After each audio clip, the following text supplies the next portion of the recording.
बंदी छोड़ सतगुरु रामपाल जी परमेश्वर जी की जय हो। परम पिता परमात्मा सारी सृष्टि के रचनहार कुल मालिक असंख्य ब्रह्मांडों के स्वामी जगत गुरु तीनों लोकों में प्रवेश करके सबका भरण पोषण करने वाले राजाधिराज आत्माधार नाथों के नाथ देवों के देव महादेव सर्वेश्वर महेश्वर मृत्युंजय अजरो अमर आदि अनादि सनातनी प्रभु जगत पिता जगदीश्वर श्री श्री 1008 की उपाधि के वास्तविक अधिकारी अकाल मूरत सौद स्वरूपी राम वासुदेव सर्वगतम ब्रह्म परम पूज्य प्रथम पूज्य परम संत परम पुरुष परम धनी परम दयालु सत्य कबीर हक्का कबीर अल्लाहु कबीर अल्लाहु अकबर बाखबर अल्लाह ताला जगत के तारणहार जगत के मुक्तिदाता जगत के जगन्नाथ हारे के सहारे हिंदुओं के राम मुसलमानों के अल्लाह सिखों के वाहिगुरु ईसाइयों के मसीह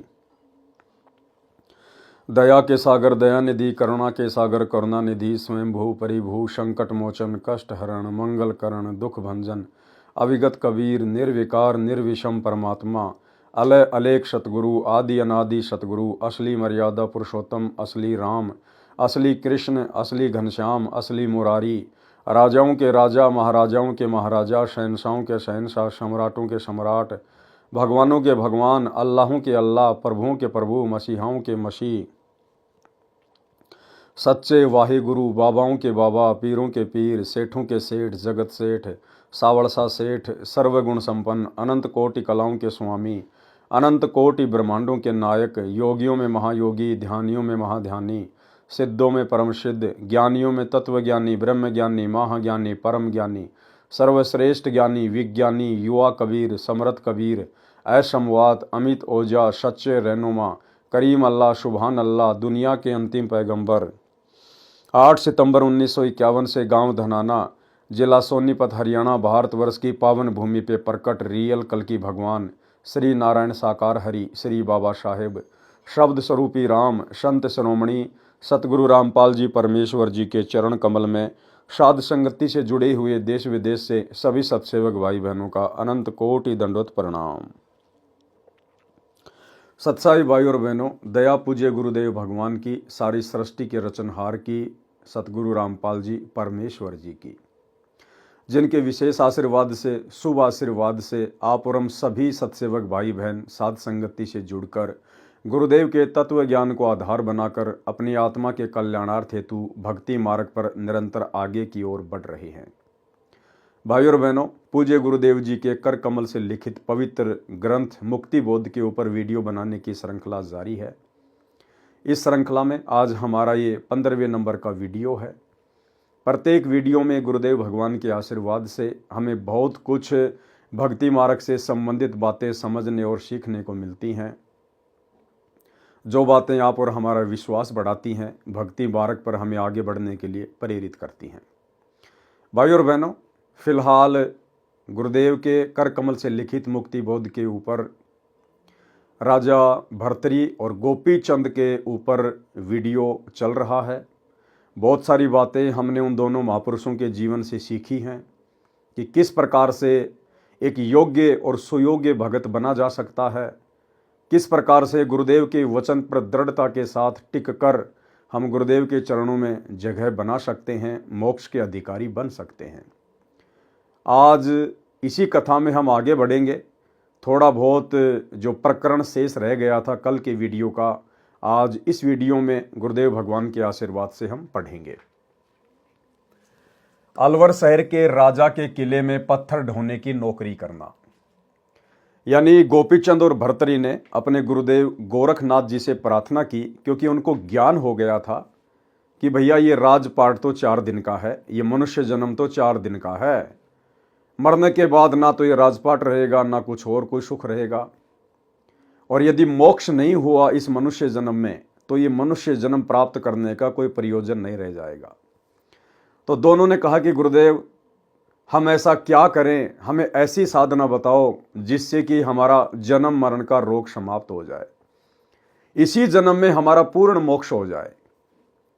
तो गोरखनाथ जी ने उन दोनों को कहा कि अलवर के राजा का किला बन रहा है, तुम वहां जाकर निःशुल्क मजदूरी करो और अपना पेट भरने के लिए अलग से काम करना पड़ेगा।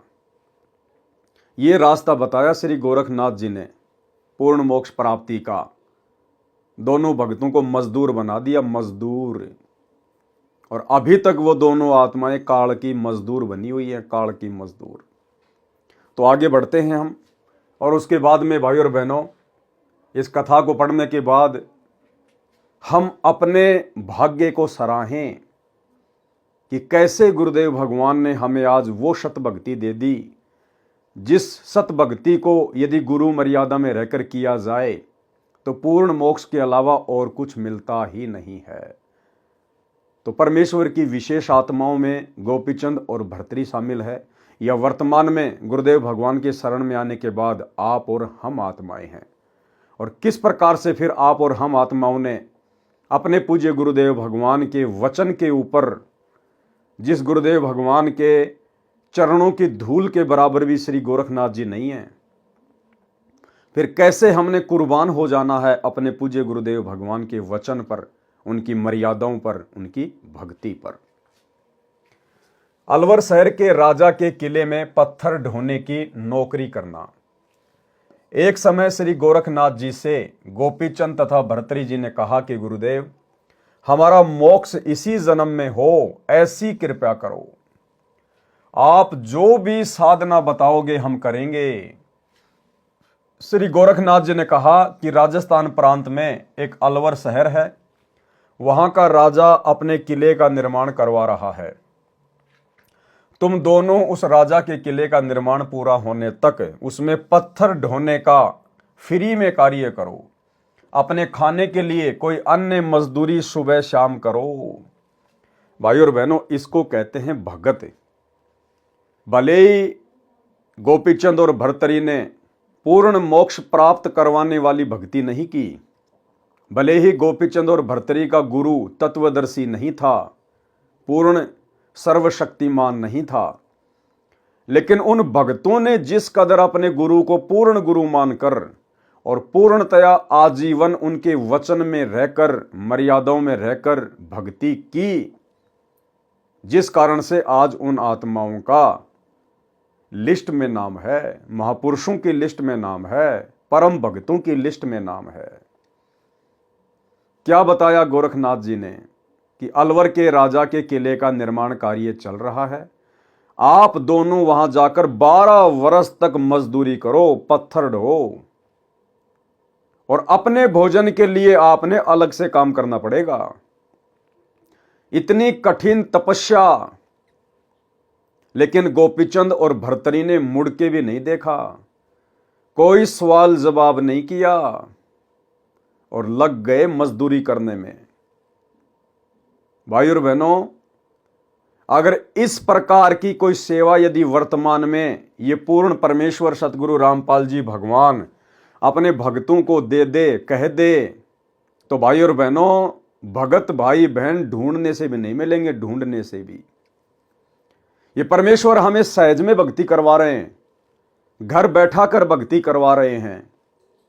सहज मार्ग बता दिया, ना किसी तीर्थ पे जाना, ना पहाड़ों पे चढ़ना, ना कोई तपस्या करना, ना घर को त्यागना, ना बच्चों को त्यागना, ना नौकरी को त्यागना, केवल बुराइयों को त्यागना है, बुराइयों को। और उसके बावजूद भी भगत भाई बहन इनकी नियम और मर्यादाओं में रहकर भक्ति नहीं कर पा रहे हैं, भक्ति से ज्यादा बकवाद करने में लगे हुए हैं। शतलोक आश्रम मैनेजमेंट हरियाणा, गुरुदेव का कलयुगी परिवार, स्टेट कोऑर्डिनेटर, शतलोक आश्रम संचालक, ये सभी आत्माएं वर्तमान में भक्ति से ज्यादा बकवाद कर रही हैं, क्योंकि इन्हें अपने गुरु की महत्वता का ज्ञान नहीं है, गुरु के वचन की महत्वता का ज्ञान नहीं है। क्यों? क्योंकि गुरु ने गोरखनाथ की तरह कोई कठोर साधना नहीं बताई, गुरु ने सहज मार्ग बता दिया। सहज मार्ग कि नाम उठत नाम बैठत नाम सोवत जागबे, और नाम खाते नाम पीते नाम सेती लागबे। लेकिन इन लोगों की आदत है कि जब तक हमारे को गोपीचंद और भर्तरी की तरह बैल नहीं बनाया जाए, गधा नहीं बनाया जाए, तब तक हम ये नाम नहीं जप सकते। तो परमात्मा ने इनकी वो इच्छा भी पूरी कर दी, और काल प्रेरणा से गुरुदेव के कलयुगी परिवार ने भक्तों को पत्थर ढोने की सेवा में लगा दिया। सतगुरु रामपाल जी भगवान ने देखा कि इन आत्माओं ने ज्ञान को तो आधार बनाया नहीं, अपने गुरु को तो समझा नहीं, ज्ञान की तो ये परख कर नहीं पाए, और इनके तो आदत है गधे और बैल की तरह मजदूरी करने की। तो परमेश्वर ने अंत में इनको वही मजदूरी दे दी। गुरुदेव का कलयुगी परिवार, उनके बेटा बेटी भाई बंधु रिश्तेदार, जो पहले से ही बरवाला कांड के पहले से ही मर्यादा तोड़कर काल की गोद में बैठे हुए थे, उस परिवार ने काल प्रेरणा से धर्म को अपना धंधा बना लिया। जगह जगह सतलोक आश्रम खोलने शुरू कर दिए और भक्तों को मजदूरी पे लगा दिया। मजदूरी पे, पत्थर ढोने में, मिट्टी ढोने में, सीमेंट ढोने में। और भगत लोग बड़े खुश होकर वो तपस्या करने में लगे हुए हैं, काल की बेगार करने में लगे हुए हैं। और कई बार जब हम इनसे सवाल जवाब करते हैं कि भाई ये भक्ति का समय है, क्यों अपनी अनमोल श्वासें, अपना अनमोल समय ये पत्थर ढोने में लगा रहे हो? अरे गुरुदेव ने घर घर आश्रम बना दिए, घर घर आश्रम। तुम इन आश्रमों में क्यों अपना पसीना बहा रहे हो व्यर्थ में? तो कहते नहीं, ये तो गुरु जी का आदेश है। अरे आदेश तो गोपीचंद और भर्तरी को दिया था गोरखनाथ जी ने, उसको कहते हैं आदेश। गोपीचंद और भर्तरी दोनों अपने गुरु जी के सामने जाके खड़े हुए थे, गुरु के समक्ष जाकर खड़े हुए और हाथ जोड़कर प्रार्थना की थी कि गुरु जी हमें ऐसी साधना बताओ जिससे इसी जन्म में हमारा पूर्ण मोक्ष हो जाए। तो उनके गुरु गोरखनाथ ने उनको अपने मुख कमल से अपने सामने खड़ा करके आदेश दिया था, आप लोगों को जो इन सतलोक आश्रमों में मजदूर बने हुए हैं, काल की बेगार कर रहे हैं, अरे आप भगत भाई बहनों को जो सीमेंट ढोने में लगे हुए हैं, पत्थर ढोने में लगे हुए हैं, आप लोगों ने कब हिसार जेल में जाकर अपने गुरुदेव से आज्ञा प्राप्त करी? और कब आपके गुरुजी ने आपको आमने सामने होके आज्ञा दी कि बेटा सतलोक आश्रमों का काम चल रहा है, तुम वहां जाकर मजदूरी करो? ये तो तुम्हारा मनमाना आचरण है, तुम तो अंध भगत हो गुरुदेव के परिवार के, इन कोऑर्डिनेटरों के, ना कि अपने पूज्य गुरुदेव सतगुरु रामपाल जी भगवान के। अरे गोपीचंद और भर्तरी ने तो उस समय मजदूरी करनी शुरू करी जब उनके गुरु ने आमने सामने होकर उसको आदेश दिया। आप लोगों को कब आदेश दिया गुरुदेव भगवान ने? आपको तो गुरुदेव ने भक्ति का आदेश दिया है, सुमरण करने का आदेश दिया है, मर्यादाओं में रहने का आदेश दिया है, अपने घर बैठकर भक्ति करने का आदेश दिया है। ये मजदूरी तो तुमसे काल करवा रहा है, काल। तो भाई और बहनों, कहां गोपीचंद और भर्तरी और कहां वर्तमान के भगत? तुम दोनों उस राजा के किले का निर्माण पूरा होने तक उसमें पत्थर ढोने का निःशुल्क कार्य करो। अपने खाने के लिए कोई अन्य मजदूरी सुबह शाम करो। उसी दिन दोनों भगत आत्मा गुरुजी का आशीर्वाद लेकर चल पड़े। अब बताओ, आप लोगों को कब आदेश दिया गुरुजी ने? कब आपको आशीर्वाद दिया गुरुदेव भगवान ने कि बेटा तुम इन आश्रमों में अपना सिर मारो? उस किले का निर्माण 12 वर्ष तक चला। कोई मेहनताना का रुपया पैसा नहीं लिया। अपने भोजन के लिए उसी नगरी के एक कुम्हार के पास उसकी मिट्टी खोदने तथा उसके मटके बनाने योग्य गारा तैयार करने लगे। उसके बदले में सुबह शाम केवल रोटी खाते थे। कुम्हार की धर्मपत्नी अच्छे संस्कारों की नहीं थी। कुम्हार ने कहा कि 2 व्यक्ति बेघर घूम रहे थे, वे मेरे पास मिट्टी खोदने तथा गारा तैयार करते हैं, केवल रोटी की मजदूरी लेंगे। आज 3 व्यक्तियों का भोजन लेकर आना। मटके बनाने तथा पकाने वाला स्थान नगर से कुछ दूरी पर जंगल में था। कुम्हारी 2 व्यक्तियों की रोटी लेकर गई और बोली कि इससे अधिक नहीं मिलेगी। भोजन रखकर घर लौट आई। कुम्हार ने कहा कि बेटा इन्हीं में काम चलाना पड़ेगा। तीनों ने बांटकर रोटी खाई। कई वर्ष ऐसा चला। अंत के वर्ष में, यानी 12वें वर्ष में, अंत के वर्ष में तो केवल 1 व्यक्ति का भोजन भेजने लगी और तीनों उसी में संतोष कर लेते थे। इसको कहते हैं भगत। ज्यों राखूं त्यों ही रहूं हमरा के चारा, और खाने जाद खरीद हूं गुलाम तुम्हारा। इसको कहते हैं भगत, क्योंकि उनको अपने गुरु गोरखनाथ का वचन याद था कि बेटा राजा के किले में तो फ्री में मजदूरी करनी है और अपनी रोजी रोटी के लिए अलग से कोई काम धंधा करना पड़ेगा। भरपेट खाना भी नहीं मिला उनको 12 वर्ष तक, इसलिए आज उस गोपीचंद और भर्तरी का भक्ति इतिहास में नाम है। इसे कहते हैं गुरु वचन निभाना, गुरु के वचन पर कुर्बान हो जाना। और वर्तमान में सच्चा गुरु, सतवादी गुरु, तत्वदर्शी संत, पूर्ण ब्रह्म परमात्मा, परम अक्षर ब्रह्म, पार ब्रह्म मिल गया। और इनके वचनों को, इनकी मर्यादाओं को 90% संगत जो इन सतलोक आश्रमों से जुड़ी हुई है, पैरों के नीचे गारे की तरह रोंद रही है, गारे की तरह। गुरु की प्रत्येक मर्यादाओं का हनन कर दिया गया है। भक्तों को ना घर का छोड़ा ना घाट का छोड़ा। एक भी मर्यादा गुरुदेव की वर्तमान में इन आश्रमों में सुरक्षित नहीं है, एक भी मर्यादा। भाई कैसे मोक्ष पाओगे? किले का कार्य 12 वर्ष चला। कुम्हार ने अपने घड़े पकाने के लिए आवे में रख दिए, यानी 12वें वर्ष उसने अपने घड़े आवे में रख दिए। अंत के वर्ष की बात है।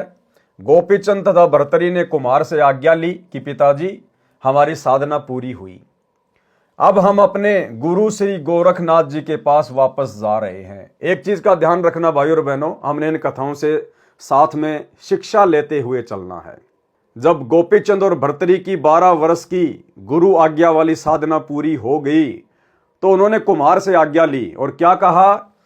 गोपीचंद तथा भर्तरी ने कुम्हार से आज्ञा ली कि पिताजी, आप और हम भगत भाई बहनों ने ये पिताजी शब्द अन्य किसी व्यक्ति के लिए प्रयोग नहीं करना है, क्योंकि हमने अपने पिताजी को भी भगत जी कहकर संबोधित करना है, भगत जी। अब हमें पता चल गया कि हमारा पिता केवल एक ही है, कबीर भगवान सतगुरु रामपाल जी। उनके अलावा हम किसी को पिताजी नहीं कह सकते। हमें पता चल गया सारी सृष्टि का बाप एक ही है, वो हाथ आपना रख दे सिर पर जिसने मान गुरु को बाप लिया। तो हमने अन्य किसी को पिताजी कहकर संबोधित नहीं करना। हमें पता चल गया रियल पिता कौन है। हमने अपने पिता को भी भगत जी कहकर संबोधित करना है। भगत की जुबान से अगर पिता शब्द निकले तो केवल अपने गुरुदेव भगवान के लिए निकले। गोपीचंद तथा भर्तरी ने कुम्हार से आज्ञा ली कि पिताजी हमारी साधना पूरी हुई, अब हम अपने गुरु श्री गोरखनाथ जी के पास वापस जा रहे हैं। मेरा नाम गोपीचंद है, इनका नाम भर्तरी है। उन्होंने 12 वर्ष तक अपना परिचय भी नहीं दिया, उनको असलियत नहीं बताई। 12वें वर्ष में जब वो चलने लगे, लास्ट के दिन में बताया कि मैं तो भर्तरी हूं और ये गोपीचंद है, क्योंकि वो वेल नोन थे, राजा थे, सबको पता था। लेकिन उन्होंने अपना परिचय भी नहीं दिया उस कुम्हार को 12 वर्ष तक। इनका नाम भर्तरी है। उस समय कुम्हार की पत्नी भी उपस्थित थी। मटकों की ओर एक हाथ से आशीर्वाद देते हुए दोनों ने एक साथ कहा, पिता का हेत माता का कुहेत। यानी जो कुम्हार था उसने तो हमें प्यार प्रेम से रखा, और जो वो कुम्हारी थी, जो माता थी, उसने हमारे को दोष दृष्टि से देखा, ईर्ष्या भाव से देखा। आधा कंचन आधा रेत, ये जो मटके जो आवे में है ना, ये आधे तो सोने के बन जाएं और आधे मिट्टी के रह जाएं, ये आशीर्वाद दे दिया। और 12 वर्ष की अपनी बनी बनाई भक्ति का सत्यानाश कर दिया। ये गलती आप और हमने नहीं करनी है, क्योंकि गोपीचंद और भर्तरी को तत्व ज्ञान नहीं था, उसको तत्वदर्शी संत प्राप्त नहीं था, जिस कारण से संपूर्ण आध्यात्मिक ज्ञान उन आत्माओं को प्राप्त नहीं हुआ कि काल के सूक्ष्म षड्यंत्र से कैसे बचा जाए। गोरखनाथ खुद काल के षड्यंत्र में, तो गोरखनाथ के शिष्य भला कैसे काल के षड्यंत्र से बाहर हो सकते थे। तो 12 साल तो उन्होंने गुरु वचन में रहकर कठिन तपस्या की, मजदूरी की, साधना की। वो उनकी भक्ति थी। और 12वें वर्ष उन्होंने अपनी भक्ति को खाली कर दिया उस कुम्हार को आशीर्वाद देके। अरे इससे अच्छा तो किसी इंसान को आशीर्वाद देते, किसी बीमार को आशीर्वाद देते, कम से कम स्वस्थ होता। उन मटकों को आशीर्वाद दे दिया, मिट्टी को आशीर्वाद दे दिया। काल ऐसे भक्ति की रोड़ मारता है। हालांकि हम भक्तों ने किसी व्यक्ति को भी आशीर्वाद नहीं देना, ना दुआ देना, ना किसी को बद्दुआ देना। दास तो केवल समझा रहा है कि अगर उन्होंने उस समय आशीर्वाद भी देना था तो किसी इंसान को देते। कोई बीमार होता तो कम से कम स्वस्थ हो जाता, अच्छा जीवन जीता, भगवान की भक्ति करता। मिट्टी को आशीर्वाद दे दिया, बताओ।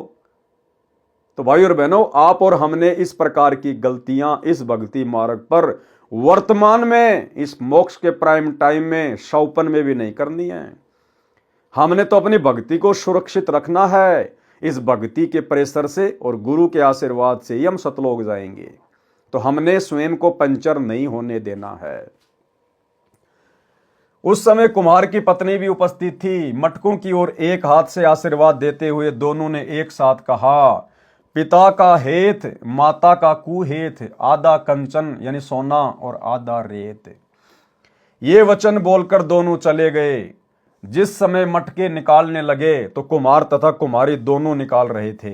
देखा तो प्रत्येक मटका आधा सोने का था, आधा कच्चा था। हाथ लगते ही रेत बनने लगा। कुम्हार ने कहा, भाग्यवान, वे तो कोई देवता थे। तेरी त्रुटि के कारण आधा मटका रेत रह गया, मिट्टी की मिट्टी रह गई, आधा श्रवण का हो गया। कुम्हारी को अपनी कृतज्ञता यानी नालायकी का एहसास हुआ तथा रोने लगी। बोली कि मुझे पता होता तो उनकी बहुत सेवा करती। वो तो सवारती थी। अरे पता होने के बाद तो हर कोई सेवा कर ले भाई। सेवा भाव तो उस समय देखा जाता है जब आप निस्वार्थ भाव से सामने वाले की पद पोस्ट को ना देखकर, उसकी धन संपत्ति को ना देखकर यदि आप उनकी सेवा करते हैं, उसे कहते हैं सेवा। अब सामने वाले के ठाट बाट को देखकर, उसकी हैसियत को देखकर तो हर कोई सेवा करता है भैया। तो कुमारी ने कहा कि अगर मुझे पहले पता होता तो मैं बहुत अच्छी सेवा करती उनकी। कबीर, करता था तब क्यों किया? जब उल्टे काम तू कर रहा था तो उस समय तूने क्यों किए वो? अब करके क्यों पछताए? बोवे पेड़ बबूल का आम कहां से होए? इस प्रकार गोपीचंद और भर्तृहरि जी अपने गुरु जी के वचन का पालन करके सफल हुए। इसको कहते हैं गुरु मर्यादा में रहकर शिष्य का भक्ति मार्ग पर दृढ़ता के साथ आगे बढ़ना। जो अमृतत्व उस साधना से मिलना था वह भी अटल विश्वास करके साधना करके हुआ। यानी गोरखनाथ जी से उपदेश लेने के बाद इस ब्रह्म तक की साधना से भी जो लाभ होना था, परमात्मा कहते हैं वो लाभ भी साधक को उसी समय मिलता है जब भगत पूर्ण दृढ़ विश्वास के साथ और गुरु वचन में रहकर भक्ति करता है। तो भाई और बहनों, इसलिए आज गोपीचंद और भर्तृहरि का नाम है। और वर्तमान के भगत जिनको सहज में भगवान मिल गया, परमात्मा मिल गया, गोपीचंद और भर्तृहरि को जिस सतगुरु के शौपन में भी दर्शन नहीं, आज वो परमात्मा हमें सहज में मिल गया। इसलिए हम इनकी कीमत नहीं पहचान पा रहे, हम इनके वचनों की जो है वो कदर नहीं कर पा रहे, क्योंकि परमात्मा आसानी से मिल गया और आसानी से मिलने वाली वस्तु की दुनिया जो है वो कदर नहीं करती है। यदि विवेकहीन तथा विश्वासहीन होते तो विचार करते कि यह कैसी भक्ति है, यह कार्य तो सारा संसार ही कर रहा है, मोक्ष के लिए तो तपस्या करते हैं या अन्य कठिन व्रत करते हैं। परंतु उन्होंने गुरु जी को गुरु मानकर प्रत्येक साधना की, ये भी उनकी गलती। गुरु जी को केवल गुरु मानकर साधना नहीं करनी होती है। अब उनको तो बेचारों को पता नहीं था कि गुरु ही भगवान होता है, इसलिए उन्होंने गोरखनाथ को अपना गुरु माना, पक्का गुरु, परमात्मा नहीं माना। लेकिन वर्तमान में यदि हमने पूर्ण मोक्ष प्राप्त करना है, भक्ति सफल करनी है, तो गुरु को खाली गुरु मानने से बात नहीं बनेगी। गुरु को परमात्मा मानना पड़ेगा, परमेश्वर मानना पड़ेगा। सारी सृष्टि का रचनहार मानना पड़ेगा। गुरु को खाली गुरु मानने से बात नहीं बनेगी। गुरु मानुष कर जानते ते नर कहिए अंध, ओवें दुखी संसार में आगे यम के फंद। गुरु गोविंद दोनों खड़े किसके लागू पाए, बलिहारी गुरु अपना जिन गोविंद दियो मिलाए। 7 दीप 9 खंड में गुरु से बड़ा ना कोय, और करता करे ना कर सके, सतगुरु करे सो होए। हमने तो गुरु को परमात्मा मानना पड़ेगा, गुरु को परमात्मा मानना पड़ेगा, परमेश्वर मानना पड़ेगा, तब जाकर हमारी बात बनेगी। गुरु जी के कार्य या आदेश में दोष नहीं निकाला तो सफल हुए।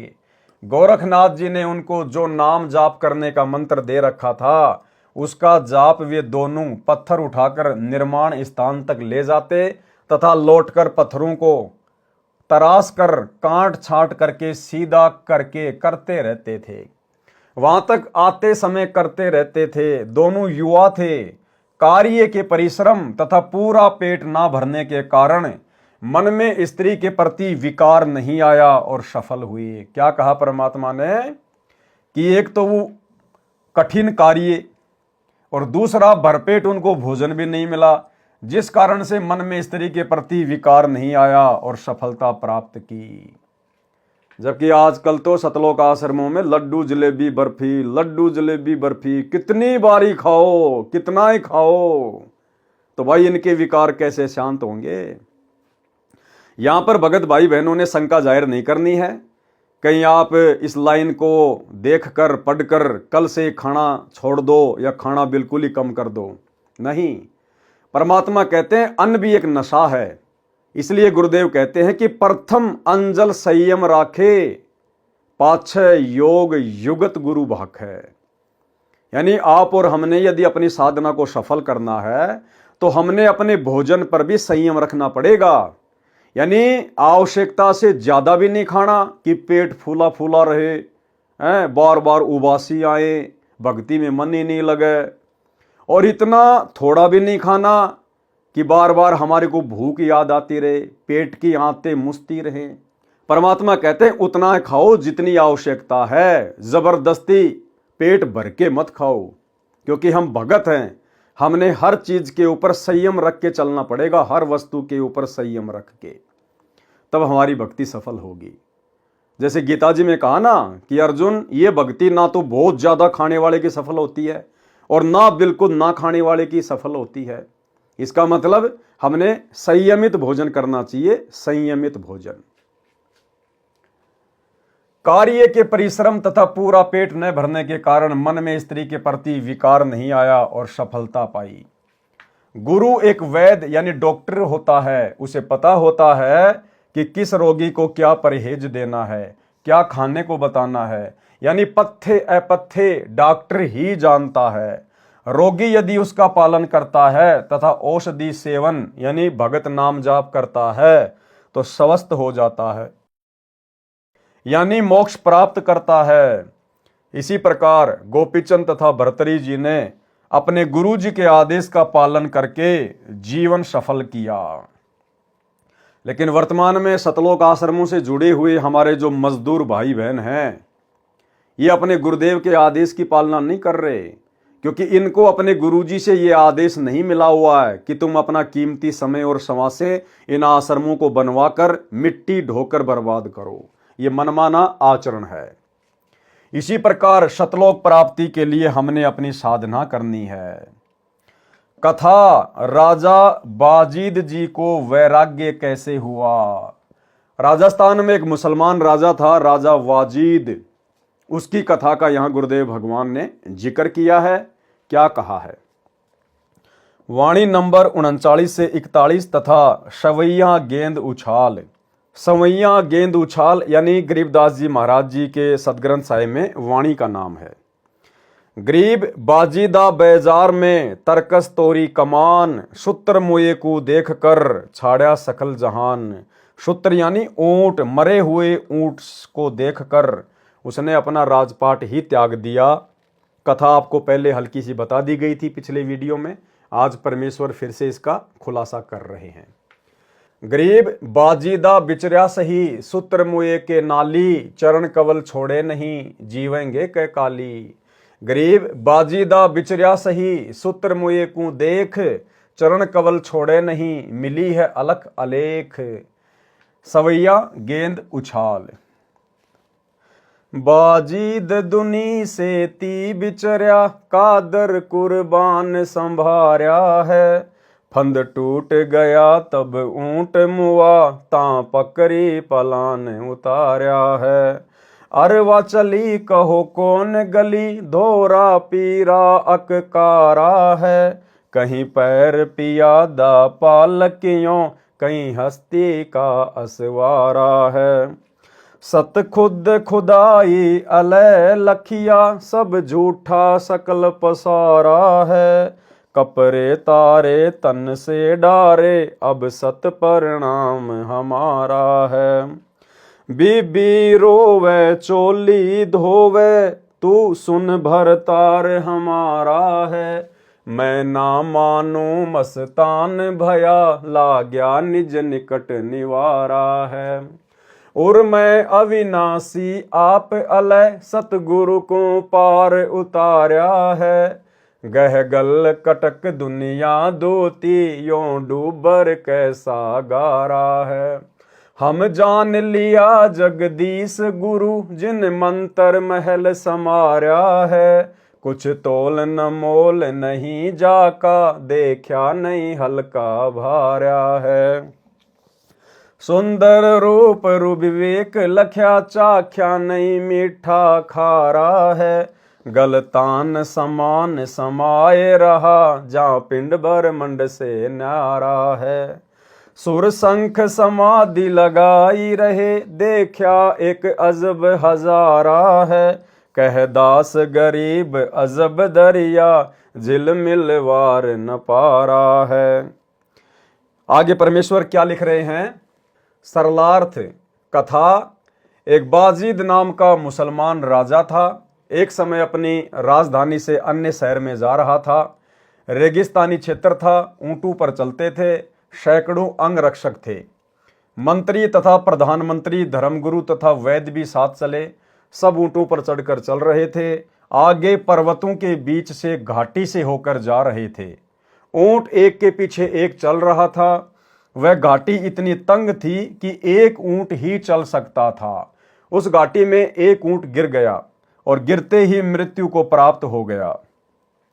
राजा का काफिला रुक गया, क्योंकि बराबर से निकलने का स्थान नहीं था।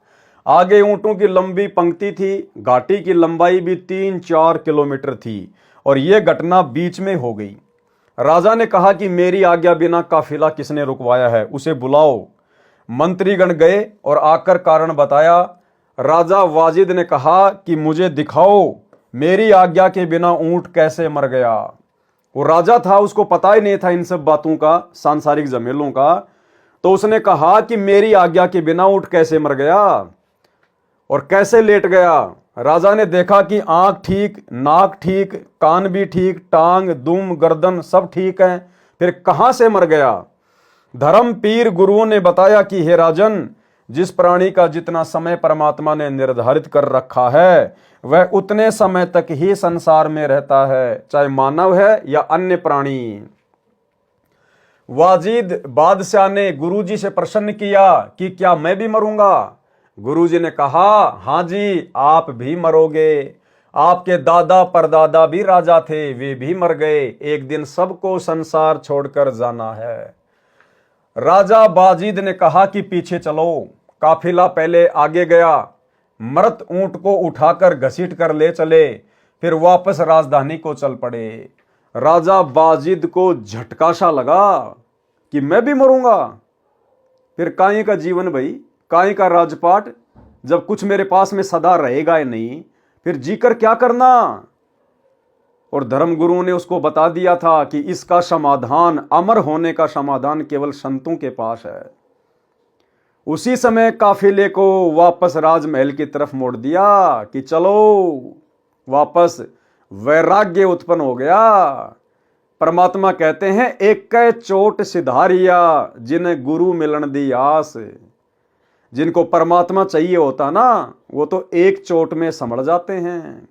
मालिक कहते हैं ज्ञान का और घाम का चमका सा ही होता है। राजा ने पूछा कि हे गुरुजी, फिर मानव जीवन का क्या लाभ है?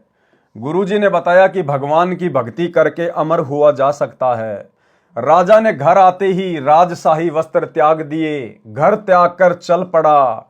उसकी कई स्त्रियां रानियां थी, वे रोने लगी, हमारा क्या होगा, आप हमारे भरतार यानी हमारे पति हैं।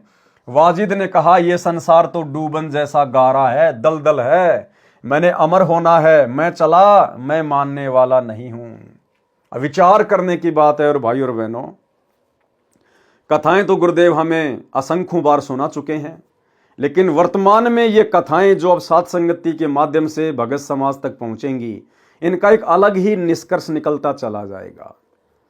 वाजिद राजा था, सारे ठाट बाट थे, लेकिन चोट लग गई। परमात्मा के जन्म जन्मांतरों का भगत था, किसी जन्म में भक्ति बीज डला हुआ था। वैराग्य उत्पन्न हो गया, परमात्मा प्राप्ति के लिए राजपाट को छोड़कर चला गया। कुछ नहीं देखा कि मैं राजा हूं, मेरे पास इतने घोड़े हैं, इतनी घोड़ियां, इतने हाथी हैं, मेरे पास इतना धन है, इतनी संपत्ति है, इतनी मेरे रानियां हैं, सुंदर सुंदर स्त्रियां, सैकड़ों की संख्या में, हजारों की संख्या में राजा उस समय शादी विवाह किया करते थे। सब कुछ छोड़ छाड़ कर परमात्मा प्राप्ति के लिए घर से बाहर जंगल में चला गया। भाई और बहनों, यदि उन आत्माओं को उस समय सतगुरु मिल जाता, उनका तो बेड़ा पार था। राजा बाजिद को ना कोई सच्चा धर्मगुरु मिला, ना तत्व ज्ञान मिला, ना कोई मार्गदर्शन करने वाला मिला। इसके बावजूद भी ऐसी खटक लगी, राज्य त्याग दिया, हजारों स्त्रियां त्याग दी, संपत्ति त्याग दी। आज आप और हमें सच्चा गुरु मिल गया, सच्चा धर्म गुरु मिल गया, स्वयं परमात्मा ही है गुरुदेव भगवान, और सच्चा ज्ञान मिल गया, सृष्टि का सर्वोत्तम ज्ञान मिल गया। और आज आप और हम भगत भाई बहनों से अपने आत्म कल्याण के लिए एक स्त्री नहीं त्यागी जा रही, एक स्त्री। वर्तमान में स्त्री को त्यागने का मतलब है विषय वासनाओं से छुटकारा। औरत को नहीं त्यागना, औरत ने अपने पति को नहीं त्यागना, घर में रहना है, काम धंधा करना है, बच्चों का पालन पोषण करना है, भक्ति करनी है। औरत त्यागने का मतलब है विषय वासनाओं से छुटकारा प्राप्त करना, संभोग क्रिया से, काम वासना से छुटकारा प्राप्त करना। अरे जिनको आज भगवान मिल गया, सच्चा गुरु मिल गया, सतलोक का रास्ता मिल गया, सत भक्ति मिल गई, जो भक्ति चारों युगों में किसी को नहीं मिली। राजाओं ने राज त्याग दिए तो भी परमात्मा ने उनको कंप्लीट भक्ति नहीं दी।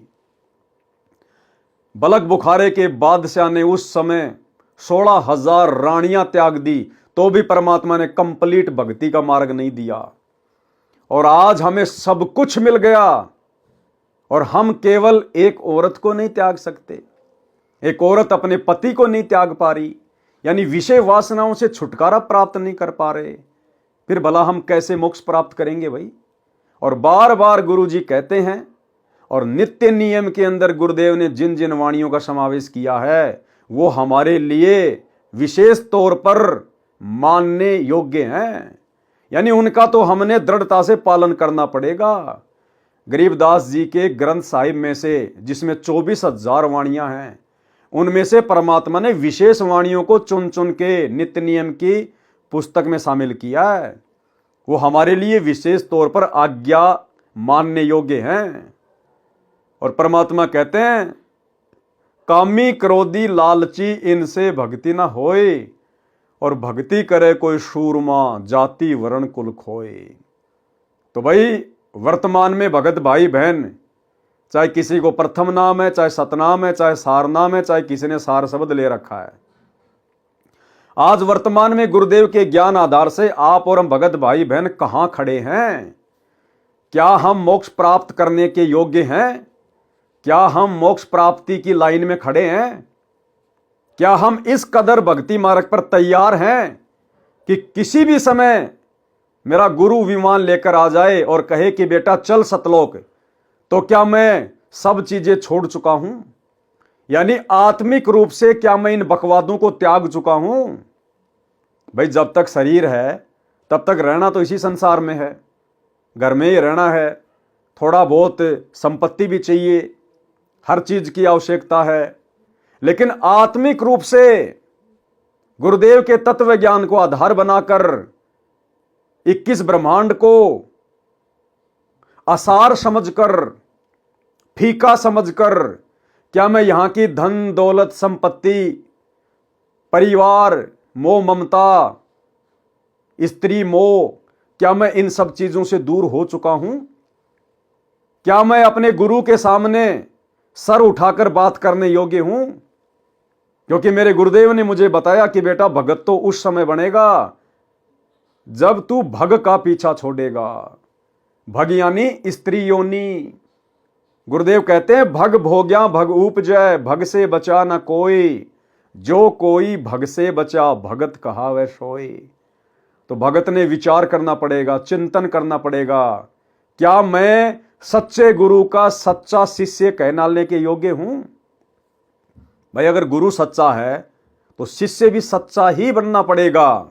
खाली शिष्य बनने से, भगत बनने से बात नहीं बनेगी। अगर भगवान सच्चा है तो भगत भी सच्चा बनना पड़ेगा। और सच्चा भगत उसी समय बना जा सकता है जब हम यहां की हर प्रकार की बकवादों से अपने आप को फ्री कर लेंगे। तो वर्तमान में हम सतलोक जाने के लिए कितने तैयार हैं, ये भगत भाई बहनों ने गुरुदेव के ज्ञान को आधार बनाकर स्वयं ही अपना निर्णय करना पड़ेगा। बाजिद जी ने तो हजारों स्त्रियों को एक झटके में त्याग दिया। राजा का राज्य कितना विशाल होता है, कितनी संपत्ति होती है उसके पास में। उस समय राजाओं के पास एक हाथी यानी एक मर्सिडीज गाड़ी, राजा के पास एक हाथी का मतलब है एक मर्सिडीज गाड़ी। हजारों हजारों हाथी होते थे। इब्राहिम सुल्तान के पास तो 18 लाख घोड़े थे, 18 लाख गाड़ियां, और एक झटके में ठोकर मार दी, एक झटके में। ऐसी आत्माएं मोक्ष प्राप्त करती हैं, उसको कहते हैं त्यागना, वैराग्य धारण करना। राजा ने घर आते ही राजशाही वस्त्र त्याग दिए। अब ये तो उसकी अपनी सोच थी, बाकी वस्त्र चाहे कैसे पहनो अगर भक्ति सही है तो। राजा ने घर आते ही राजशाही वस्त्र त्याग दिए, घर त्याग कर चल पड़ा। घर इसलिए त्यागा क्योंकि उसको कोई सच्चा मार्गदर्शक नहीं मिला।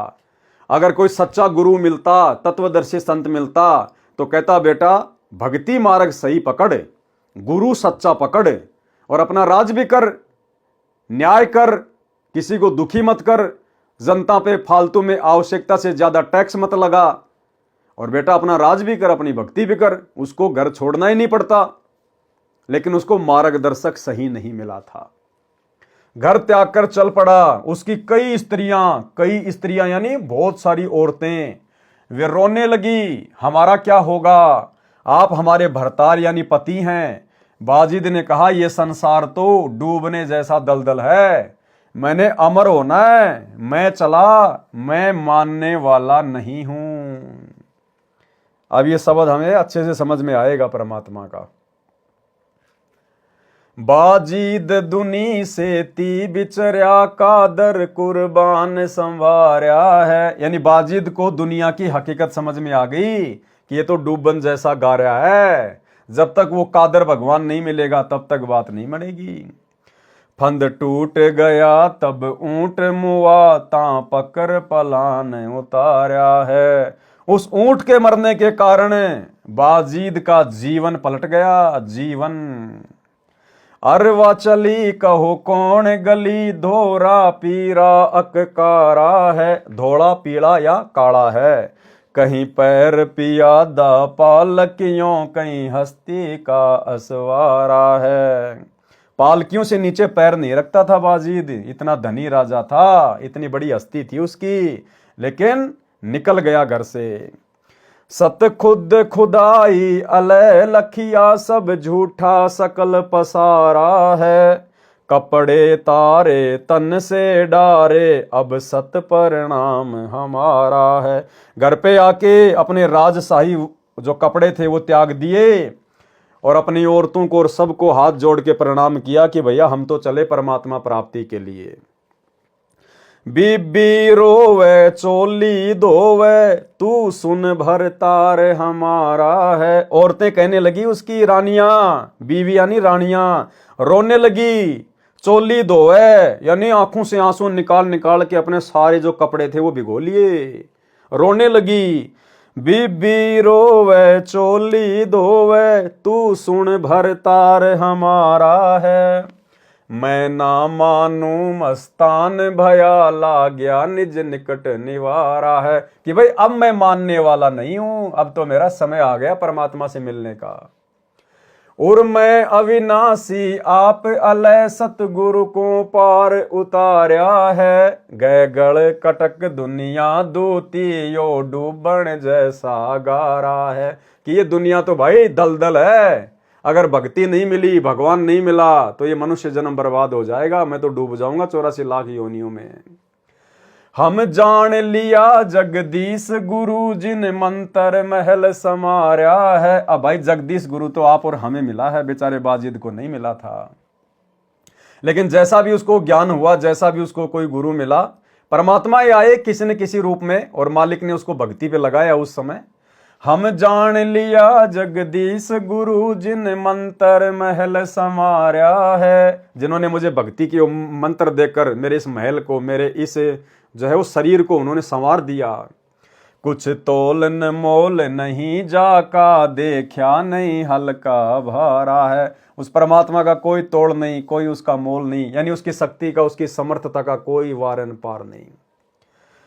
सुंदर रूप विवेक लख्या, चाख्या नहीं मीठा खारा है। गलतान समान समाये रहा, जा पिंड ब्रह्मंड से न्यारा है। सुर संख समाधि लगाए रहे, देखा एक अजब हजारा है। कह दास गरीब अजब दरिया, झिलमिल वार न पारा है। यानी उस समय वो काल की भक्ति पे लगा रहा। परमात्मा ने उसको, उसके वैराग्य को देखकर उसको संभाला परमात्मा ने किसी अन्य साधु के रूप में आकर, और उसको भक्ति पे लगाया उस समय। आगे क्या लिखा मालिक ने? बुढ़िया और बाजिद की कथा। फिर आगे राजा बाजिद के साथ में क्या घटना घटित होती है, काल ने कैसे उसकी भक्ति को ठग लिया। जैसे गोपीचंद और भर्तरी की 12 साल की भक्ति को, तपस्या को काल ने 1 सेकंड में कुम्हार को आशीर्वाद दिलवाकर ठग लिया कि पिता का हेत माता का कुहेत, आधा सोना आधा रेत। ऐसे ही काल ने बाजिद को भी ठग लिया। लेकिन भाई और बहनों, काल ने तो ठगा ही ठगा अपनी सोच आधार से, लेकिन परमात्मा भी ऐसी आत्माओं के साथ में रहता है। वो ठगे जाना भी बाजिद के हित में था। कैसे? बुढ़िया और बाजिद की कथा। एक समय बाजिद राजा राज्य घर त्याग कर जंगल में साधना कर रहे थे। एक कुतिया ने 8 बच्चों को जन्म दिया। उसको बहुत भूख लगी थी। एक बुढ़िया अपनी 4 रोटी कपड़े में बांधकर खेत में काम करने के लिए जा रही थी। बाजिद ने कहा, माई इस कुतिया को 1 रोटी डाल दो, ये भूख से मरने वाली है। क्योंकि भक्तों में दया भाव तो होता ही है। साथ में 8 बच्चे और मरेंगे। बुढ़िया बहुत चतुर थी। उसने कहा कि मेरे खून पसीने की कमाई है, ये कैसे दे दूं? संत ने कहा, कैसे रोटी डालोगी? बुढ़िया ने कहा कि आप अपनी भक्ति का 4था भाग मुझे दे दो, मैं रोटी डाल दूंगी। संत ने अपनी साधना का 1/4 भाग यानी 4था भाग संकल्प कर बुढ़िया को दे दिया। अब देखो संकल्प में कितनी शक्ति होती है। अगर हृदय से संकल्प किया जाए तो बाजिद ने अपनी भक्ति अंदर से हाथ दे के निकाल के नहीं दी। बाजिद ने संकल्प कर लिया कि माई मैं प्रतिज्ञा करता हूं, मैं संकल्प करता हूं, अपनी भक्ति का 4था हिस्सा जैसा आप कहोगी मैं वैसा दान कर रहा हूं आपको। संकल्प कर दिया। संकल्प करते ही तुरंत ऑटोमेटिक उसके अकाउंट से भक्ति धन निकल गया। जैसे एक तो हम लोग बैंक में जाएं, बैंक से हम लोग पैसे लेकर आए, इतने सारे निकाल के लेके आए। और एक आजकल जैसे मोबाइल से आपने फोन पे से, गूगल पे से लाखों रुपए आप किसी को भेज दो, आपके खाते से ऑटोमेटिक पैसे माइनस हो जाएंगे। आपने मोबाइल में से नोटों के बंडल थोड़े निकाले हैं जो आपका बैलेंस डाउन हो गया। इसको कहते हैं संकल्प। ये भक्ति मार्ग है, ये इस प्रकार से कार्य करता है। संत ने अपनी साधना का 1/4 भाग संकल्प कर बुढ़िया को दे दिया। बुढ़िया ने 1 रोटी कुतिया को डाल दी। फिर भी कुतिया भूखी थी। करते करते 4 रोटी कुतिया को डाल दी और संत बाजिद ने अपनी सर्व भक्ति कमाई बुढ़िया को संकल्प कर दी। काल ने देखो यहां उसको ठग लिया, जिससे कुतिया तथा उसके बच्चों का जीवन बचा। रोटी देने से माई को भक्ति की कमाई प्राप्त हुई और बाजिद जी भक्ति पुण्यहीन हो गया, परंतु कुतिया और उसके बच्चों को जीवन दान देने के कारण स्वर्ग प्राप्ति हुई। अब स्वर्ग को क्या चाटेगा भाई। अब देखो काल ने तो उसकी भक्ति नष्ट करवा दी। आप और हमारे लिए शिक्षा है ये। आप और हम भगत भाई बहनों ने इस प्रकार से बिल्कुल भी अपनी भक्ति को संकल्प नहीं करना है, किसी को आशीर्वाद नहीं देना। अब काल वर्तमान में कैसे ठगेगा हमें? दुआ और बद्दुआ के माध्यम से गुस्सा दिलाएगा, आपस में थोड़ा मोड़ा लड़ाई झगड़ा हो जाएगा, और फिर क्या करेगा भगत? तेरा सत्यानाश हो जाए, तेरा छोरा मर जाए, तेरा ये हो जाए। भगत के मुंह से इस प्रकार के शब्द यदि निकल गए, इसका मतलब आपने उसको बद्दुआ दे दी, आपने अपनी भक्ति को संकल्प कर दिया। अगर आपने किसी को आशीर्वाद दे दिया कि ये भगवान उसका छोरा बच जाए, हे भगवान मेरा तो एक ही भांजा है, हे भगवान हॉस्पिटल में है, हे परमात्मा मेरी उम्र उसको लग जाए, इस प्रकार से कहते ही तुरंत आपका बैलेंस फोन पे की तरह तुरंत आपके वहां से बाहर निकल जाएगा। तो वर्तमान में काल हमें इस प्रकार से ठगेगा, दुआ और बद्दुआ के माध्यम से। तो हम भगत भाई बहनों ने अपना मुंह बंद रखना है। हम भक्तों के शब्दों की कीमत है, आम दुनिया से लाखों गुना ज्यादा कीमत हम भक्तों के शब्दों की है। इसलिए परमात्मा कहते हैं तीर कमान से और बात जुबान से सोच समझ के निकालनी चाहिए। एक बार निकाल दी फिर वापस नहीं आएगी। तो भक्तों ने किसी को दुआ नहीं देनी, चाहे कोई कैसा ही, चाहे वो खुशी का माहौल हो, आपको चाहे कितनी प्रसन्नता हो, कितना ही खुशी हो। भगत ने किसी को भी आशीर्वाद नहीं देना, दुआ नहीं देना, किसी के अच्छे की कामना नहीं करना, good morning, good afternoon, good evening नहीं बोलना। और कोई कितना ही दुखी हो, कितना ही परेशान हो, वो अपने कर्मों से परेशान है, हमने आशीर्वाद नहीं देना, उसके भले की नहीं सोचनी। अगर उसके भले की सोचनी है तो परमात्मा का ज्ञान बता दो, परमात्मा से जुड़ने की विधि बता दो, भक्ति पे लगने की विधि बता दो। इससे अच्छा भला और कोई उसका नहीं कर पाएगा। तो हम भक्तों ने सावधान रहना। दूसरा भाई और बहनों, क्योंकि बाजिद ने बहुत ज्यादा साधना की थी, तपस्या की थी, इतना त्याग, इतना वैराग्य, राजपाट छोड़ दिया, घर बच्चे छोड़ दिए, तो भक्ति तो उसकी बननी थी, जैसी भी थी। अगर परमात्मा उसको पंचर नहीं करवाते तो इस कलयुग की पिछली पीढ़ी में बाजिद वर्तमान में गुरुदेव भगवान की शरण में नहीं आ पाता। उसके पास इतना भक्ति धन होता, वो स्वर्ग में कई युगों तक रहता। तो परमात्मा ने उस आत्मा को इस कलयुग की पिछली पीढ़ी में मौका देना था, इसलिए मालिक ने उसको वहीं पंचर करवा दिया और केवल उतनी भक्ति रखी जिस भक्ति के प्रतिफल में कलयुग की पिछली पीढ़ी में परमात्मा उसको स्वर्ग से पकड़कर इस समय मानव जन्म दे सके। जैसे त्रेता युग में जब राजा जनक विमान में बैठ के बैकुंठ जा रहा था तो रास्ते में काल ने उसको ठग लिया। 12 करोड़ आत्माएं नरक में हाहाकार कर रही थी, चीख रही थी, चिल्ला रही थी। राजा दयालु था, विमान वहीं रोक दिया और कहा भैया जब तक इनको नरक से बाहर नहीं निकालोगे मैं आगे नहीं बढ़ूंगा। मना किया लेकिन नहीं माना, हट पकड़ गया। काल तो यही चाहता था। अंत में धर्मराज ने उसको समाधान बता दिया कि आप अपने आद्य पुण्य संकल्प कर दो, इनको सबको बाहर निकाल देंगे। उसने तुरंत अपने आद्य पुण्य संकल्प कर दिए राजा जनक ने, क्योंकि त्रेता युग में बहुत ज्यादा दान पुण्य वो किया करता था। सैकड़ों गायें पंडितों को दान किया करता था। राजा संतों का आदर किया करता था और विष्णु का सत उपासक था। परमात्मा भी आके मिले उसको विष्णु रूप में, तो भक्ति बहुत थी उसके पास में। तो राजा जनक से काल ने आद्य पुण्य संकल्प करवा दिए और सभी आत्माओं को काल ने नरक से निकालकर जब तक राजा जनक के द्वारा संकल्प किए गए पुण्य उन आत्माओं के पास में रहेंगे तब तक वो स्वर्ग में रहेंगी। अब आधे पुण्य 12 करोड़ आत्माएं, उनके हिस्से में कितने का आएंगे? कोई 1 साल का स्वर्ग ले लो, 2 साल का ले लो। उसके बाद फिर उन आत्माओं को नीचे नरक में पटका जाएगा। यानी उनको तो अपना जो कर्म था वो भोगना ही भोगना था, लेकिन राजा जनक को काल ने ठग लिया। अब उसमें भी भाई और बहनों परमात्मा की मर्जी थी, क्योंकि राजा जनक नानक वाली आत्मा थी। परमात्मा ने उसका बेड़ा पार करना था, इस कलयुग की पिछली पीढ़ी में उसको मनुष्य जन्म देना था। तो परमेश्वर को मालूम था कि इसके पास इतने पुण्य हैं, अगर इसको पंचर नहीं करवाया गया तो काल इसको स्वर्ग से नीचे नहीं आने देगा और ये कलयुग की पिछली पीढ़ी वाला समय निकल जाएगा।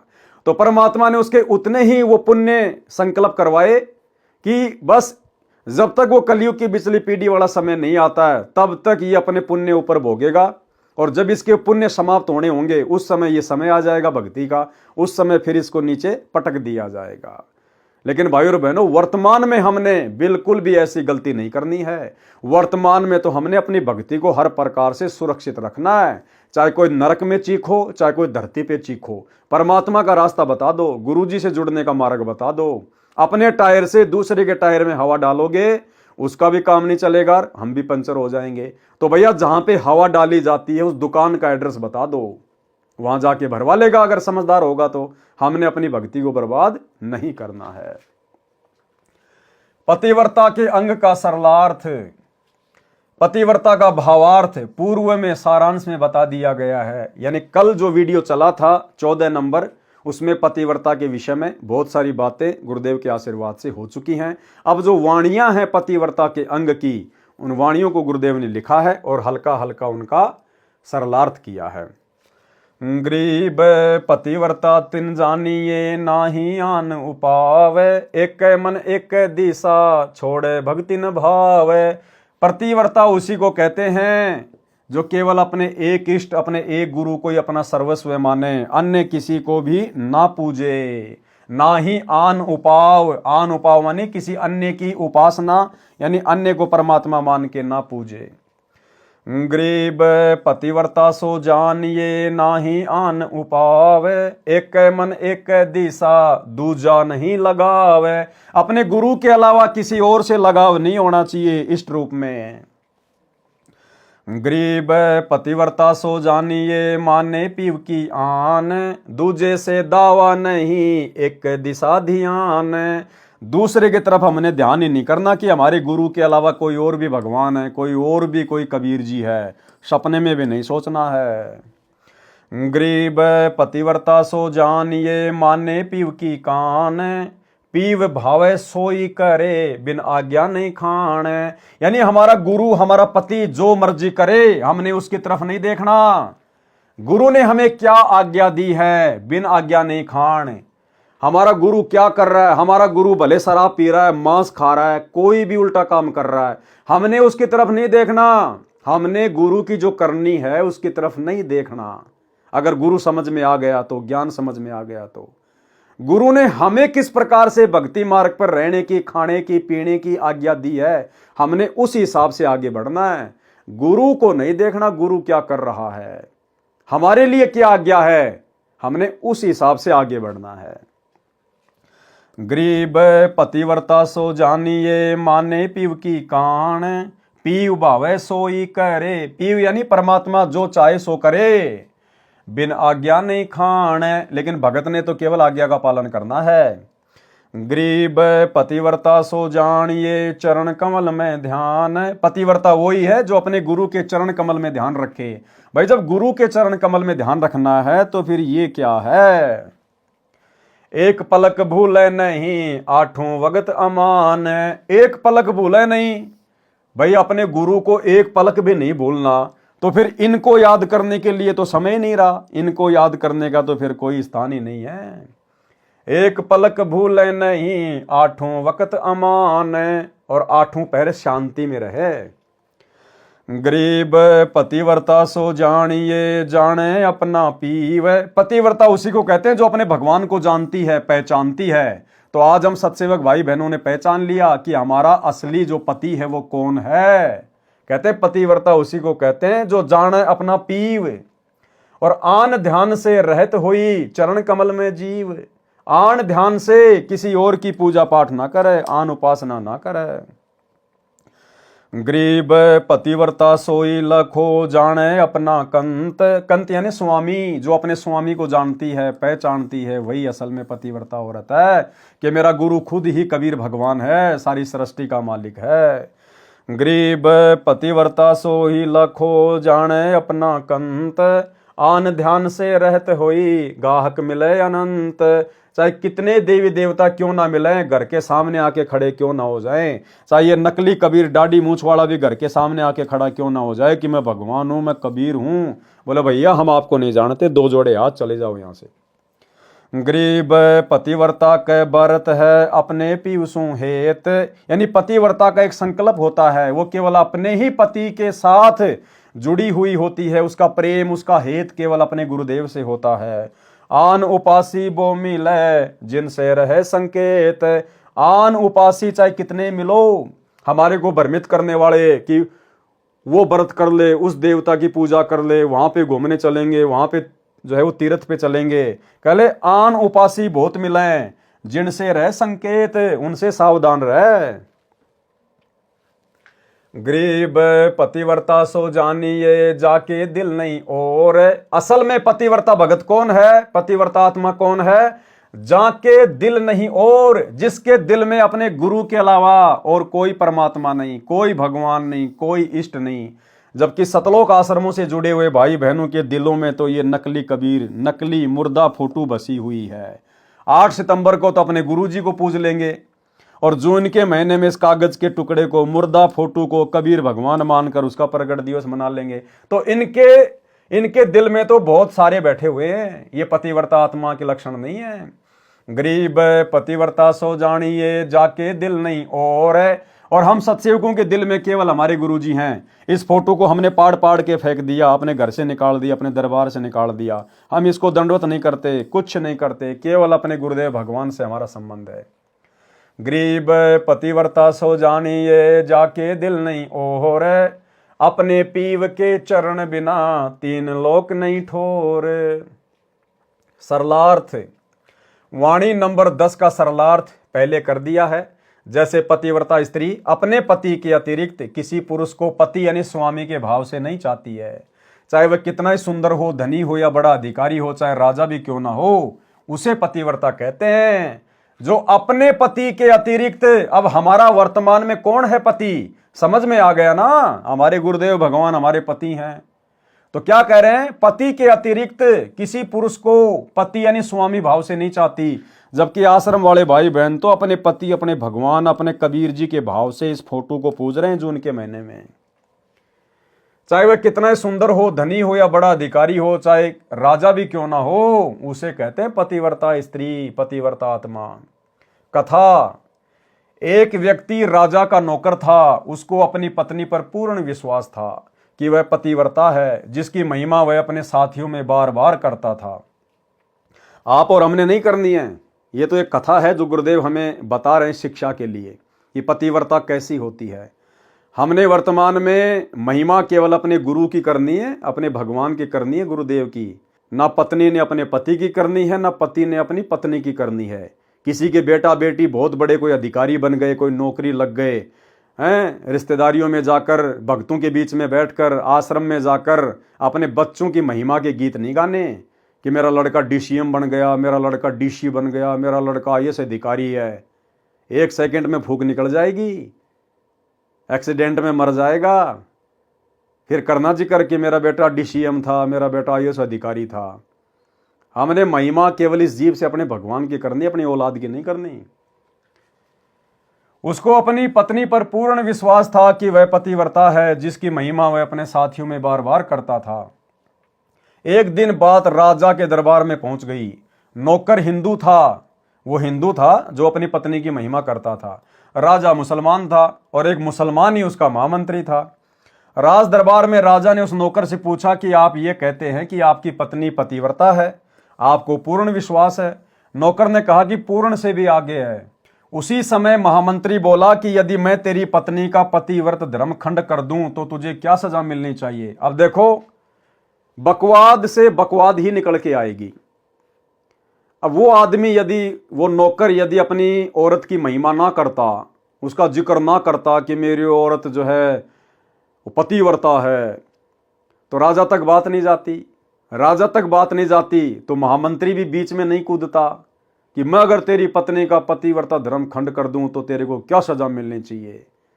यानी भाई और बहनों, कोई परमात्मा की अगर चर्चा चलती तो सबका आत्म कल्याण होता, सबको लाभ मिलता। अब यहां पर फालतू की बकवाद शुरू कर दी तो देखना फालतू का ही रिजल्ट निकलता चला जाएगा। तो हम भगत भाई बहन जहां भी बैठे, केवल अपने मुख से अपने गुरुदेव भगवान की चर्चा, परमात्मा की चर्चा, इस ज्ञान की चर्चा। नौकर ने कहा कि मुझे फांसी दे देना, यदि पतिव्रत धर्म खंड नहीं कर पाया तो आपको क्या सजा मिलनी चाहिए। फिर वो नौकर महामंत्री को बोला, अगर तू मेरी पत्नी का पतिव्रत धर्म खंड नहीं कर पाया तो तेरे को क्या सजा मिलनी चाहिए। तो राजा बीच में बोल गया, बोला इसको भी फांसी की सजा दी जाएगी। यानी बकवाद की शुरुआत बकवाद तक ही जाती है। राजा ने कहा कि फांसी की सजा, महामंत्री ने स्वीकार कर ली तथा नौकर से पूछा कि क्या वस्तु लाऊं जिससे तू माने कि मैं सफल हुआ। नौकर ने कहा कि विवाह के समय एक पटका यानी तौलिया जैसा एक कोई कपड़ा होता है तथा एक छोटी सी तलवार 1.5 फुट की दूल्हे को देते थे, वह पत्नी को संभड़ा दी जाती थी, वह सुहाग की निशानी मानी जाती थी। नौकर ने कहा कि वो पटका और वो कटार ला देना, मैं मान लूंगा कि आपने मेरी पत्नी का धर्म नष्ट कर दिया। अब वो तो कोई चोर के भी ला सकता है, जरूरी थोड़ी है उसको तो भैया चोर के भी तो लाया जा सकता है। वो औरत 24 घंटे वो कटार अपनी कमर से बांध के थोड़ना जो है रख के वो फिरा करती थी, लेकिन फालतू की बातें थी। तो उसने कहा कि वो कटार और वो पटका ला के दे दे, मैं मान लूंगा कि तूने मेरी पत्नी का पतिव्रत धर्म खंड कर दिया। महामंत्री उस शहर में गया और एक दूती कौन होती थी, जो औरतों तथा पुरुषों को भ्रमित करके ठगती थी तथा जो निंदा चुगली करके आपस में लड़ाई झगड़ा करवाया करती थी, उसको कहते थे दूती, और अपना स्वार्थ सिद्ध कर लेती थी, उसे दूती कहते थे। उसको बुलाया। अब उस मुसलमान महामंत्री ने उस दूती को बुलाया। महामंत्री ने उस दूती से कहा कि इस नाम का व्यक्ति है, उससे मेरी शर्त लगी है, मेरा संपर्क उस स्त्री से करवा दे, जो धन चाहिए बता दे। दूती ने कहा कि भाई भूल जा, वह पतिव्रता स्त्री है, तेरी ओर थूकेगी भी नहीं, तेरी शकल भी नहीं देखेगी, उनके परिवार के व्यक्ति भी खूंखार हैं, तेरी खाल उतार देंगे।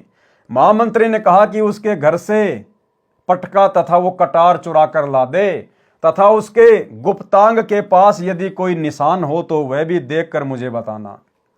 उस नौकर के परिवार के लोग उस शहर से थोड़ी दूरी पर एक गांव में रहते थे। नौकर शहर में रहता था। दूती नौकर के घर गई, उसकी पत्नी से बोली कि बेटी, मैं तेरे पति की बुआ हूं, मैं कई वर्षों के पश्चात आई हूं। अब वो बेचारी नई नई आई थी घर में, उसकी नई नई शादी थी, उसको मालूम नहीं था, उसने सोचा भाई होगी मेरे ये पति की बुआ। उस स्त्री ने कहा कि आओ बुआ जी। वह दूती 2 दिन रुकी। जिस समय वह स्त्री स्नान करने लगी तो दूती उठकर उसकी कमर मलने लगी। बहुत मना करने पर भी नहीं मानी और कहने लगी कि मुझे तो बेटी से भी प्यारी लगती हो, मना मत कर। ये कहकर मुख पर हाथ फेरा, जांघों की ओर झुककर देखा, आंखों को धोने के बहाने पानी मार दिया और उस स्त्री की आंखें बंद हो गई। इस प्रकार गुप्तांग के पास जांग में एक तिल था, वह देख लिया, बस काम बन गया। वह स्त्री स्नान करके रसोई में खाना बनाने गई तो दूती वो पटका और वो कटार लेकर चंपत हो गई। दूती ने पटका तथा वो कटार महामंत्री को दे दिए और जांग पर तिल की निशानी भी बता दी। महामंत्री ने राजा से कहा कि मैंने उसकी पत्नी के पास 2 दिन बिताए हैं और यह है उसका पटका तथा ये कटार उसी के हाथों से लेकर आया हूं। राजा ने दरबार लगाया, नौकर को बुलाया तथा महामंत्री ने सभा में पटका और कटार नौकर को दिखाई जो उसी की थी तथा उसकी पत्नी की जांग पर तिल भी बताया तो नौकर मान गया। राजा ने फांसी का दिन 15 दिन बाद रख दिया। और नौकर से अंतिम इच्छा पूछी। नौकर ने कहा कि मैं अपनी पत्नी से अंतिम बार मिलना चाहता हूं। राजा ने उसे आज्ञा दे दी। नौकर अपने घर गया और अपनी पत्नी से कहा कि आपने विश्वासघात किया। मैंने आपके विश्वास पर महामंत्री शेर खान से ऐसी शर्त लगाई थी। ध्यान रखना भाई और बहनों, बहुत गहरी बात है। क्या कहा उस नौकर ने कि मैंने आपके विश्वास पर, किसके विश्वास पर? वो अपनी पत्नी को कह रहा है कि मैंने आपके विश्वास पर और महामंत्री शेर खान से ऐसी शर्त लगाई थी। इसी प्रकार भाई और बहनों, वर्तमान में काल और परमात्मा दो ही शक्तियां हैं, काल और दयाल। वर्तमान में आप और हमें गुरुदेव भगवान ने क्या बताया कि जब प्रथम बार परमात्मा जोगजीत का रूप बनाकर काल के 21वें ब्रह्मांड में ऊपर तपतशिला पर आए तो दोनों में कुछ एग्रीमेंट हुए थे। और काल ने कहा था कि परमात्मा जो आपका ज्ञान समझे, जो आपकी मर्यादा में रहे, उसी को लेके जाना, बाकी मेरे लिए छोड़ देना। तो परमात्मा ने भी उसको छूट दे दी थी कि भैया जो पतिव्रता आत्मा होगी उसको तू छू भी नहीं पाएगा, और तू जितना मर्जी कोशिश कर लेना, जो मेरा होगा उसका तो तू बाल विवाह का नहीं कर पाएगा। गरीब कच्चा हीरा कृच हो नहीं सह घनमार, ऐसा ये मन हो रहा है तो लेखा ले करतार। तो इसी प्रकार भाई और बहनों, काल और परमात्मा की शर्त लगी हुई है। ये वर्तमान समय परीक्षा का समय है। परमात्मा ने ज्ञान और ध्यान देने में कोई कमी नहीं छोड़ी, समाधान करने में कोई कमी नहीं छोड़ी। 20 साल तक सत्संग कर करके हमें ज्ञान के रंग में रंग कर उसके बाद हिसार जेल में जाके बैठे परीक्षा लेने के लिए, और काल को स्वतंत्र छोड़ दिया परमात्मा ने कि भैया जो मेरा होगा उसका तू बाल विवाह का नहीं कर पाएगा। और मालिक ने कह दिया कि ये आत्माएं मेरी हैं, ये जितने भी सत्सेवक हैं ना, जो सात संगति से जुड़े हुए हैं, ये मेरी, ये पतिव्रता आत्मा है। और तू कितनी कोशिश कर लेना, मुझे इनके ऊपर पूर्ण विश्वास है, ये आत्माएं अपना पतिव्रता धर्म खंड नहीं होने देंगी। तो भाई और बहनों, वर्तमान में परमात्मा ने, सतगुरुदेव भगवान ने काल के साथ में शर्त लगाई हुई है अपनी पतिव्रता आत्माओं के विश्वास पर। इसलिए ये काल सबसे ज्यादा दुखी, सबसे ज्यादा परेशान हम सत्सेवक भाई बहनों को करता है, लेकिन बिगाड़ कुछ नहीं पाता। जिस प्रकार उस शेर खान महामंत्री ने उस औरत के पीछे वो दूती लगा दी, इसी प्रकार इस काल ने अपने दूत ये सतलोक आश्रम मैनेजमेंट हरियाणा वाले लगा दिए कि भैया इनके परमपिता परमेश्वर सतगुरु रामपाल जी भगवान के साथ मेरी शर्त लग चुकी है। अगर मैं शर्त हार गया तो 1000 साल के लिए मेरे को फांसी लग जाएगी।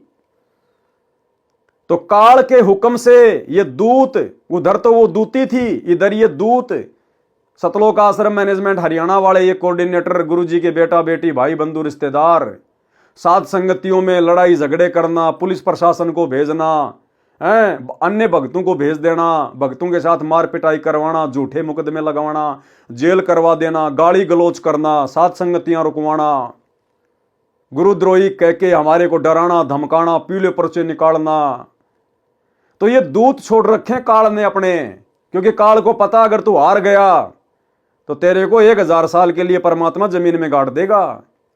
तो शेर खान महामंत्री की तरह भाई काल को हो रहा है दर्द कि इनका पतिव्रता धर्म तो मैं तोड़ नहीं पा रहा, हर प्रकार से कोशिश कर रहा हूं, प्रयास कर रहा हूं, लेकिन ये आत्माएं तो डगमगी नहीं हो रही। ये तो अपने गुरु के अलावा किसी को मानती नहीं, जानती नहीं, पहचानती नहीं। इन्होंने तो अपने गुरु का ज्ञान लेने के बाद में आंखें बंद कर ली संसार की ओर से।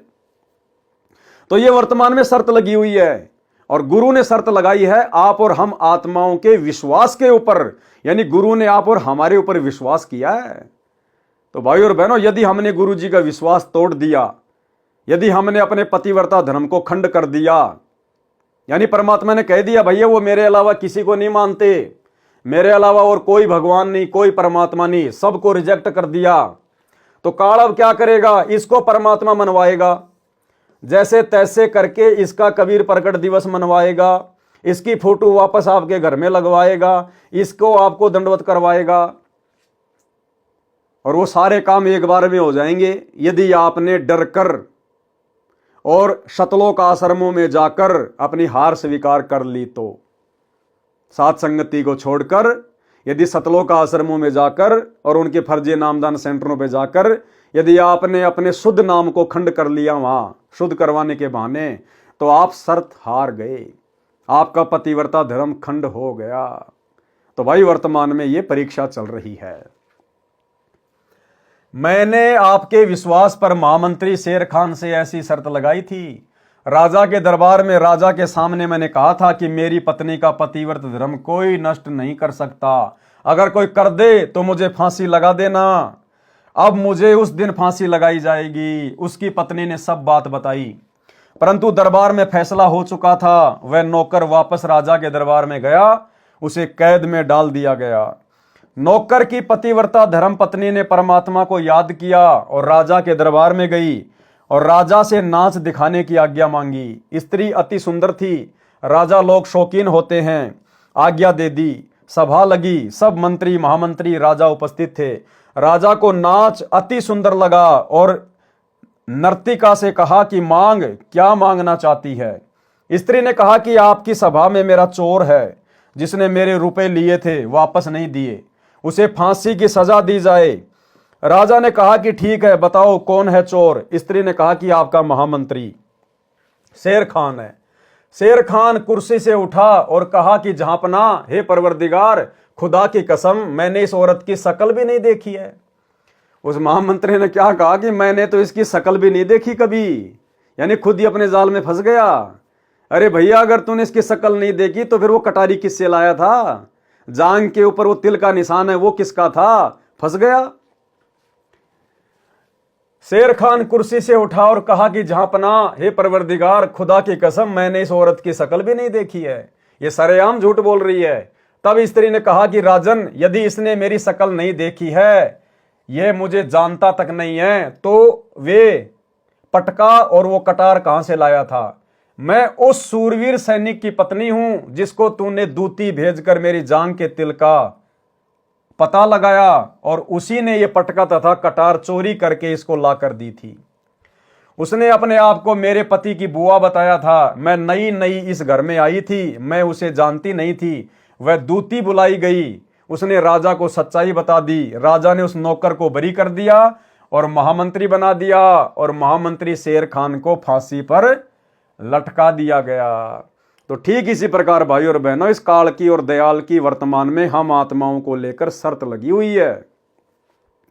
देखो, जिस प्रकार एक वॉलीबॉल का मैदान होता है, एक फुटबॉल का मैदान होता है, फुटबॉल का मैदान, और दोनों तरफ दो टीम होती हैं।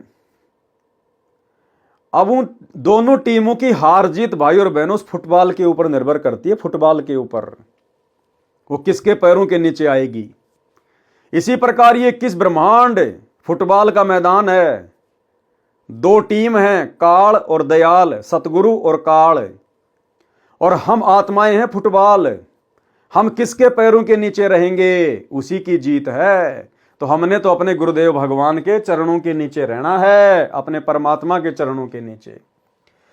पतिव्रता स्त्री उसे कहा जाता है जो अपने पति के अतिरिक्त अन्य पुरुष से स्वेच्छा से संभोग यानी सेक्स ना चाहे, चाहे वो सोने का क्यों ना खड़ा हो, चाहे देवता पृथ्वी पर उतर आए। यदि कोई बलात्कार करता है तो उस नीच को पाप लगेगा और राजा के द्वारा दंडित किया जाएगा, परंतु इस कुकृत्य से उस स्त्री या लड़की का पतिव्रत धर्म नष्ट नहीं होता। दुष्ट शक्तिशाली व्यक्ति तो पुरुष से बलात् धन छीन ले जाता है। एक शक्तिशाली दुष्ट व्यक्ति ने जरा सी कहा सुनी होने पर ही एक व्यक्ति की गुदा में डंडा घुसा दिया। मरा तो नहीं, परंतु महीनों कष्ट रहा। इस प्रकार भगत ने पतिव्रता स्त्री के तरह अपने इष्ट देव पर समर्पित होना चाहिए। किस पर? इष्ट देव पर। तो पहले तो इष्ट की पहचान होनी चाहिए ना, इष्ट कौन है। तो आज हमें इष्ट की पहचान होगी कि इष्ट हमारा गुरु है और कोई इष्ट नहीं है। आपको कल के वीडियो में भी गुरुदेव का सत्संग सुनाया था, जिसमें गुरुदेव भगवान ने पतिव्रता स्त्री का जिक्र करते हुए बताया कि जब आप अपने गुरु को इष्ट मानकर पूजोगे, अपने गुरु को इष्ट मानकर, शब्द पे ध्यान देना इस सत्संग में, गुरुदेव कह रहे हैं एक अपने गुरु को ही इष्ट मानकर पूजना है। तो सबसे पहले तो हमें इष्ट की पहचान होनी चाहिए कि हमारा वर्तमान में इष्ट कौन है। स्वयं गुरुदेव भगवान है या फिर ये नकली कागज का टुकड़ा है? सुनिए। एक पति को छोड़कर आन में आस्था रखने वाली पत्नी को व्यभिचारिणी कहते हैं।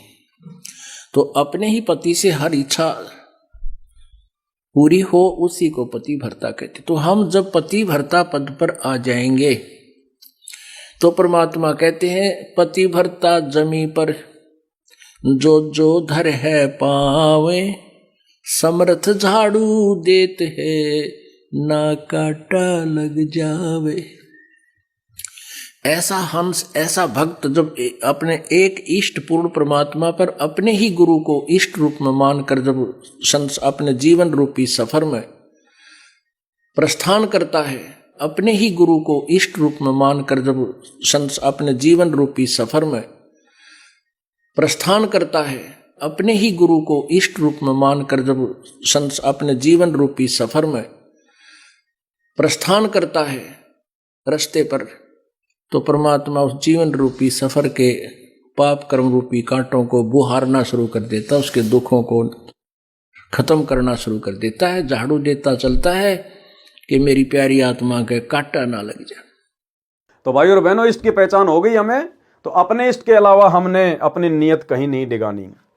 इस प्रकार भगत ने पतिव्रता स्त्री की तरह अपने इष्ट देव पर समर्पित होना चाहिए, तब परमेश्वर प्रसन्न होगा। यानी इष्ट स्वयं ही परमेश्वर है और मोक्ष प्रदान करेगा। वाणी नंबर 1 से 10 का शब्दार्थ। आन यानी अन्य, उपाव यानी उपासना, पीव यानी पति। आन यानी शर्म यानी आन कान, दावा नहीं यानी अपना हक नहीं समझे, ध्यान यानी ध्यान, कान यानी काणे यानी लाज शर्म ध्यान।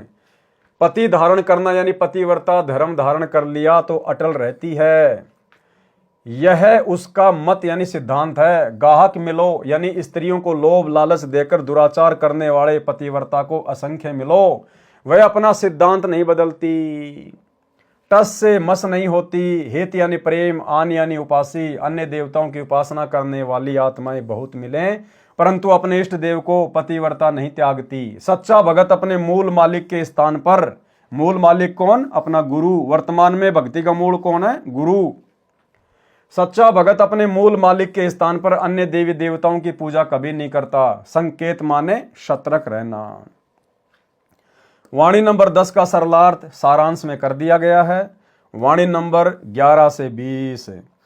गरीब पतिव्रता के बैरत में कदे न पर है भंग, उनका दुनिया क्या करे जिनके भक्ति उमंग। गरीब पतिव्रता परहेज है आन उपास अनीत, अपने पीव के चरण की छाड़त ना प्रतीत। गरीब पतिव्रता के बैरत है दूजा दोजख दुंद, अपने पीव के नाम से चरण कमल रह बंद। गरीब पतिव्रता पर संग सुने जाका जासे नेह, अपना पति छोड़े नहीं कोटि मिले जो देव। गरीब पतिव्रता पर संग सुने जाकी जासे लाग, अपना पति छोड़े नहीं पूर्व बले बड़वाग। गरीब पतिव्रता पर संग सुनी जाकी जासे लाग, अपना पति छाड़े नहीं जू चकमक में आग। गरीब पतिव्रता के पीव चरण की सिर पर रजले डार, 68 तीर्थ सब की ये गंगा नान किदार। गरीब पतिव्रता पीव के चरण की सिर पर रजले राख, पतिव्रता का पति पार ब्रह्म है सतगुरु बोले साख। गरीब पतिव्रता पति प्रणाम करे रहे पति को पूज, पतिव्रता पार ब्रह्म पावे ही सतगुरु को ले बूझ। गरीब पतिव्रता को परिणाम करे पतिव्रता को मिल ध्याए, पतिव्रता दीदार करी 84 नहीं जाए।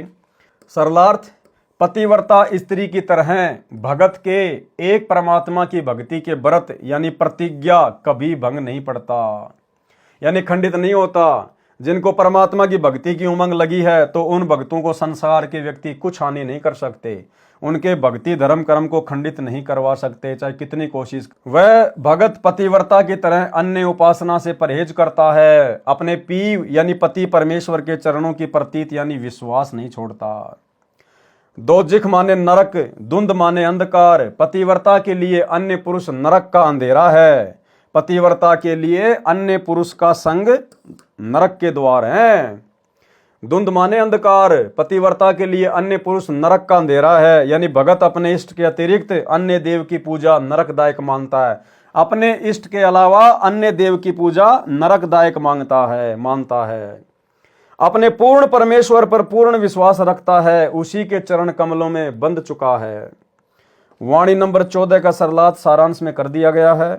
पतिव्रता अपने पति की प्रशंसा सुनती है, अन्य की नहीं। अब भैया जून के महीने में तो कबीर प्रकट दिवस मनाकर इस कागज के टुकड़े की प्रशंसा होती है, जबकि पतिव्रता स्त्री केवल अपने पति की महिमा सुनती है, अन्य की नहीं। इसी प्रकार भगत केवल अपने इष्ट पूर्ण परमात्मा की कथा प्रसंग सुनता है। पूर्व जन्म के बड़ भाग से यानी पुण्य कर्मों के प्रभाव से भगत एक इष्ट पूर्ण परमात्मा पर दृढ़ होता है।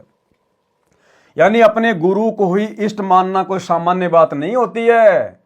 क्या कह रहे हैं गुरुदेव कि पूर्व जन्म के बड़ भाग से यानी पुण्य कर्मों के प्रभाव से भगत एक इष्ट पूर्ण परमात्मा पर दृढ़ होता है, केवल एक इष्ट पर। और थोड़ी देर पहले आपने सुन लिया गुरुदेव के मुख से कि इष्ट कौन है, केवल अपना गुरु है। तो अपने गुरु पर यानी अपने इष्ट पर दृढ़ होना कोई सामान्य बात नहीं है।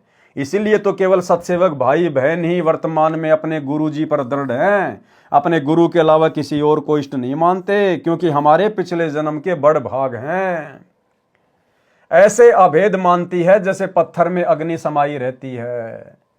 पूर्ण परमात्मा की भक्ति में सर्व तीर्थों के भ्रमण तथा गंगा स्नान तथा केदारनाथ के दर्शन का फल भी मिल जाता है। ये विचार परम भगत में सदा बने रहते हैं। यानी सच्चा सतगुरु मिलने के बाद भगत कभी भी इन तीर्थों पे जाकर धक्के नहीं खाता। केदारनाथ, बद्रीनाथ, कावड़ लाना, जगन्नाथ जाना, कबीर मंडी जाना, फलाना जाना, वो देखने के लिए जाना, सारे तीर्थ धाम हमारे गुरुदेव भगवान के चरणों में यानी इनकी भक्ति में है। वाणी नंबर 18 का सरलार्थ सारांश में कर दिया गया है। इष्ट देव में भगत की आस्था पतिव्रता की तरह है तो वह पार ब्रह्म यानी परम अक्षर ब्रह्म सत्य पुरुष को प्राप्त होता है। अगर अपने इष्ट में आपकी आस्था परमात्मा की तरह है तो ही आप जी सतलोक प्राप्त कर सकते हैं। वाणी नंबर 21 से 45। गरीब पतिव्रता चूक नहीं, कोटिक होई अचूक, और दुनी किस काम की जैसे सिंबल रूख। गरीब पतिव्रता चूक नहीं, कोटिक मिले कुटील, और दुनी किस काम की जैसे पाहनशील। गरीब पतिव्रता चूक नहीं, धर अंबर धस कंत, संत न छोड़े संतता, कोटिक मिलो वसंत। गरीब पतिव्रता चूक नहीं, साखी चंद्र सूर, खेत चढ़े से जानिए को कायर को शूर।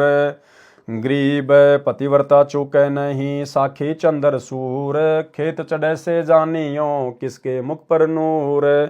गरीब पतिव्रता चूक नहीं, जाका यो ही स्वभाव, भक्ति हिरंबर उर्दर भाव सर्वस जावे। गरीब पतिव्रता चूक नहीं, तन मन धन सब जावे, नाम अबे पद उर्धर छोड़े भक्ति न भावे। गरीब पतिव्रता चूक नहीं, तन मन जाओ शीस, मोर ध्वज अर्पण किया सिर साटे जगदीश। गरीब पतिव्रता प्रहलाद है, ऐसी पतिव्रता होई, 84 कठिन तिराशना सिर पर बीती लोई। गरीब राम नाम छाड़या नहीं, अवगत अगम अगाध, दाव न चूक्या चौपट पतिव्रता प्रहलाद। गरीब कौन कवल अनभय उठे, कौन कवल घर थीर, कौन कवल में बोलिए कौन कवल जल नीर। गरीब मूल कवल अनभय उठे, सहस कमल घर थीर, कंठ कमल में बोलिए त्रिकुटी कमल जल नीर। गरीब कहाँ बिंद की संधि है, कहाँ नाड़ी की नीम, कहाँ बजरी का द्वार है, कहाँ अमरी की सीम। गरीब त्रिकुटी बिंद की संधि है, नाभि नाड़ी नीम, गुदा कवल बजरी कही मूलई अमर सीम। गरीब कहाँ भवर का वास है, कहाँ भवर का बाग, कौन भवर का रूप है कौन भवर का राग। गरीब हृदय भवर का वास है, सहस कवल दल बाग, उजल हिरंबर रूप है, अनहद अवगत राग। गरीब निस्वासर कै जागैण, हासिल बड़ा नरेश, नाम बंदगी चित धरो, हाजरी रहना पेश। गरीब सुरति सिंहासन लाइए, निर्भय धुनि अखंड, चित्रगुप्त पूछे नहीं, जम का मिटी है दंड। गरीब ऐसा सुमरण कीजिए, रोम रोम दुन ध्यान, 8 बकत अधिकार करी, पतिव्रता सो जान। गरीब तारक मंत्र चित धरो, सूक्ष्म मंत्र सार, अजप्पा जाप अनादि है, हंस उतरी है पार। गरीब अंजन मंजन कीजिए, कुलकर्णी की दूर, साहिब सेती हिल मिलो, रहा सकल भरपूर। गरीब हरदम मुजरा कीजिए, यो तत् बारंबार, कुबुदि कटे कांजी मीटे, गणनामी गणसार। गरीब अजब हजारा पूप है, निगंधी गलतान, 5 तत्व नाही जहां, निर्भय पद परवान। गरीब सत्य पुरुष सायब दणी है, 100 अकल अमान, पूर्ण ब्रह्म कबीरे का पाया हम स्थान। गरीब नेस निरंतर रम रहा, प्रकट क्या दिखलाई, दास गरीब गलतान, पद सहज रहा समाई। सरलार्थ, पतिव्रता चूके नहीं, कोटिक होई अचूक। यानी जैसे पतिव्रता के साथ जबरदस्ती हो जाती है तो भी वह अपने पति को हृदय से चाहती है, इसी प्रकार सत्य साधक एक परमेश्वर के उपासक को जबरदस्ती किसी अन्य देव स्थान पर कुल के लोग ले जाते हैं तो वह हृदय से अपने इष्ट को याद करता रहता है। उस अन्य देव में कभी इष्ट वाली श्रद्धा नहीं होती। अन्य देव तो ऐसा है जैसे सिंबल का वृक्ष होता है। लेकिन इसका मतलब ये नहीं कि हम आसानी से चले जाएं, हमने संघर्ष करना है। अगर आपके सास ससुर, आपके माता पिता आपके साथ जबरदस्ती करते हैं अन्य देवी देवताओं की पूजा करने के लिए या अन्य देवी धाम के स्थान पर जाने के लिए, तो आपने संघर्ष करना है। ये नहीं कि गुरुजी ने कह दिया लो मैं तो चली जाती हूँ, अंदर से तो अपने गुरुजी को याद करती रहूंगी। इससे भी बात नहीं बनेगी वर्तमान में, क्योंकि वर्तमान समय मोक्ष का है, प्राइम टाइम है। लड़ना नहीं, झगड़ना नहीं, लेकिन अड़ जाना है ऐसे मामले में। ऐसे मामले में केवल परमात्मा को प्रसन्न करना है। और अगर अड़ जाएंगे ऐसे मामले में कि भैया घर छूटो, चाहे जग रूठो, चाहे रूठो ये संसारा हो, अरे कौन सुनेगा फिर मेरी काल नगर में जब गुरु रूठ गया मेरा हो। तो ऐसे मामले में भैया चाहे कोई घर से निकालो, चाहे जो मर्जी करो, हमने उन देवी देवताओं के धाम पर जाकर दर्शन भी नहीं करना। चाहे परिवार का दबाव हो, चाहे सास ससुर का दबाव हो। ये ज्ञान किस लिए दिया भगवान ने वर्तमान में? संघर्ष करने के लिए। एक परमेश्वर के उपासक को जबरदस्ती किसी अन्य देव स्थान पर कुल के लोग ले जाते हैं तो वह हृदय से अपने इष्ट को याद करता रहता है। उस अन्य देव में कभी इष्ट वाली श्रद्धा नहीं होती। अन्य देव तो ऐसा है जैसे सिंबल का वृक्ष होता है, जिसके डोडे लगते हैं, वे फल जैसे लगते हैं परंतु उनमें खाद्य पदार्थ नहीं होता, रुई निकलती है। इसी प्रकार तत्व ज्ञान प्राप्त भगत को पूर्ण परमात्मा के अतिरिक्त अन्य प्रभु ऐसे व्यर्थ लगते हैं जैसे आम के वृक्ष की तुलना में सिंबल का वृक्ष व्यर्थ लगता है। धर यानी धरती, अंबर यानी आकाश, दस्कंत यानी नष्ट हो जाए, असंत यानी नास्तिक व्यक्ति। भगत के लिए तो अन्य देव पाहन यानी पत्थर की सील यानी शिला है, अर्थात व्यर्थ है। वाणी नंबर 23-24 का सरलार्थ सारांश में पहले कर दिया गया है। वाणी संख्या 25, 26, 27 का सरलार्थ ऊपर किया है। वही भावार्थ है। दृढ़ भगत पतिव्रता की तरह एक इष्ट की भक्ति का भाव नहीं त्यागता, चाहे सर्वस्व नष्ट हो जाए, चाहे सर्वस्व नष्ट हो जाए। इसी प्रकार यहां भी हमने संघर्ष करना है। नूर यानी लाली यानी विजय रहना, खेत चढ़ना यानी युद्ध के मैदान में डटकर खड़ा होना यानी भक्ति मार्ग पर संघर्ष करना तत्व ज्ञान को आधार बनाकर। भक्ति हिरंबर उर धरना यानी बहुमूल्य भक्ति हृदय में रखना। नाम अभय पद, सच्चे नाम को निर्भय होकर जपते हैं जो तत्व ज्ञान को जान चुके हैं। वाणी नंबर 28 से 30 का सारांश सरलार्थ में कर दिया गया है। वाणी नंबर 31 से 49 का सरलार्थ पूर्व सारांश में कर दिया गया है। राजा जनक स्वयं तो स्वर्ग गए ही, साथ में 12 करोड़ जीवों को नरक से छुड़वाकर स्वर्ग ले गए। इसी प्रकार श्री गोरखनाथ जी दृढ़ता से भक्ति करके सफल हुए। सूत्र मानी ऊंट, मुए मानी मरे हुए, कु मानी को, साखी पतिव्रता के अंग की। वाणी नंबर 9 से 20। गरीब पतिव्रता के संग है पार ब्रह्म जगदीश, नर आकार निज निर्मला सो है विश्व बीस। गरीब सकल समाना एक में एक समाना एक, नीचे होई तो पाई कहाँ धरत है भेख। गरीब पार ब्रह्म की परख के नैन निरंतर नाल, और अंतर प्रकाशिया देखा अवगत ख्याल। गरीब पार ब्रह्म की जाति में मिलती हैं सब जात, सुन सरोवर विमल जल अरस अनुपम रात। गरीब आदि अनाहद अगम है पतिव्रता के पास, सैंस 21 अष्ट दल थीर करो दम श्वास। गरीब कित पंछी का खोज है कहाँ मीन का पैर, दिल दरिया में बैठ कर देखो अविगत लहर। गरीब अलल पंख के लोक को जानत है न कोई, अलल पंख का चीकला घर पावेगा सोई। गरीब सिकल बिकल संसार है पतिव्रता दिल थीर, अचल अनाहद अरस धुनी डोले नहीं शरीर। गरीब लोहा कंचन हो गया मिली पारस सत्संग, यो मन पलट है नहीं साधुओं के प्रसंग। गरीब जुगन जुगन का कुटल है जुगन जुगन का जिंद, पतिव्रता सो जानिए रहे मनोरथ बंद। गरीब बारे बानी ब्रह्म है सैंस कला कल धूत, पतिव्रता सो जानिए राखे मन संजूत। गरीब जो मेहंदी के पान में लाली रही समाए, यो साहब तन बीच है खोज करो सत भाए। सरलार्थ पूर्व में किया गया है वैसा ही है। भावार्थ है कि जो भगत पूर्ण परमात्मा को सच्चे भाव से याद करता है यानी भक्ति करता है तो जगदीश उसके साथ रहता है। जगदीश कौन है? जगत प्लस ईश, सारे संसार का स्वामी। वो जगदीश, वो परमात्मा, वो पार ब्रह्म, वो कबीर देव आज वर्तमान में हमारे गुरुदेव हैं। यानी भक्ति करता है तो जगदीश उसके साथ रहता है, उसकी सहायता करता है। वास्तव में परमात्मा नराकार यानी मानव स्वरूप है। विश्व बीस का अर्थ है पूर्ण रूप से। विश्व बीस का एक पक्का बिगा होता है, वह पूर्ण माना जाता है। यहां पर उसी उपमा से परमात्मा को समर्थ कहा है। भेक धरना यानी दाढ़ी जटा सिर पर बाल केस बढ़ाना, नीचे मानी विश्वास के साथ। भावार्थ, यदि मेरी बातों पर विश्वास है तो परमात्मा मिलेगा, यदि नहीं है तो साधु वेश बनाने का कोई लाभ नहीं। निज मानी खास, निर्मला मानी निर्मल, परमात्मा वास्तव में पाक साफ है। शून्य सरोवर यानी आकाश में सतलोक रूपी सरोवर है, उसमें सुख रूपी जल है। उस अनुपम यानी अद्भुत अरस यानी आसमान में बने सतलोक में रात दिन लगन लगा। एक पार ब्रह्म यानी पूर्ण परमात्मा की जाति यानी लक्षणा सब देवों से मिलते हैं, परंतु पूर्ण परमात्मा समर्थ है। जैसे नमक और बूरा के लक्षण मिलते जुलते होते हैं परंतु खाने पर पता चलता है।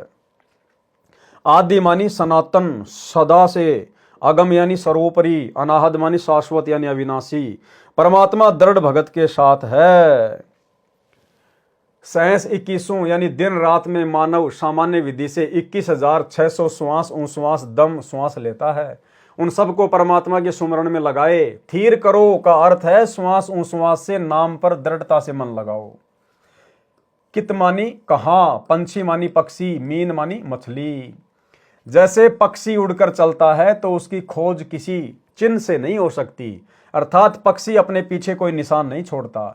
जैसे मछली जल में कोई निशान बनाती हुई आगे नहीं तैरती, इसी प्रकार प्रत्येक भगत भक्ति की शक्ति से उड़कर या जल की तरह चलकर सतलोक चला जाता है। अन्य व्यक्ति उसके मार्ग की खोज करके नहीं जा सकते, उसे भी भक्ति करके शक्ति रूपी पंख लगवाने पड़ेंगे। मन रूपी मछली को दिल रूपी दरिया में यानी हृदय से लगन लगा। भक्ति करके उस अविगत अव्यक्त परमात्मा की लहर यानी अनंत सुख को देखो। अलल पंख की जानकारी गुरुदेव के अंक के सरलार्थ में वाणी नंबर 1 के सरलार्थ में विस्तार से बताई गई है। चीकला मानी पक्षी का नवजात बच्चा। भावार्थ है कि जो भगत अंश है वह भक्ति उस भाव से करता है जैसे अलल पक्षी का बच्चा अपना ध्यान आसपास मन में लगाए रहता है। उसकी आत्मा में यह समाया होता है कि तेरा परिवार ऊपर है। जब तक वह उड़ने योग्य नहीं होता तो अन्य पक्षियों के साथ रल मिलकर रहता है, परंतु युवा होते ही उड़कर ऊपर अपने माता पिता के पास चला जाता है। इसी प्रकार संसार में रहते रहते भगत का मन हमेशा ऊपर सतलोक में होना चाहिए कि ये काल का 21 ब्रह्मांड मेरा निज घर नहीं है, मेरा घर नहीं है, मुझे अंत में भक्ति सफल करके सतलोक ही जाना है। इसी प्रकार तत्व ज्ञान प्राप्त भगत को 100% विश्वास होता है कि अपना ठिकाना सतलोक में है।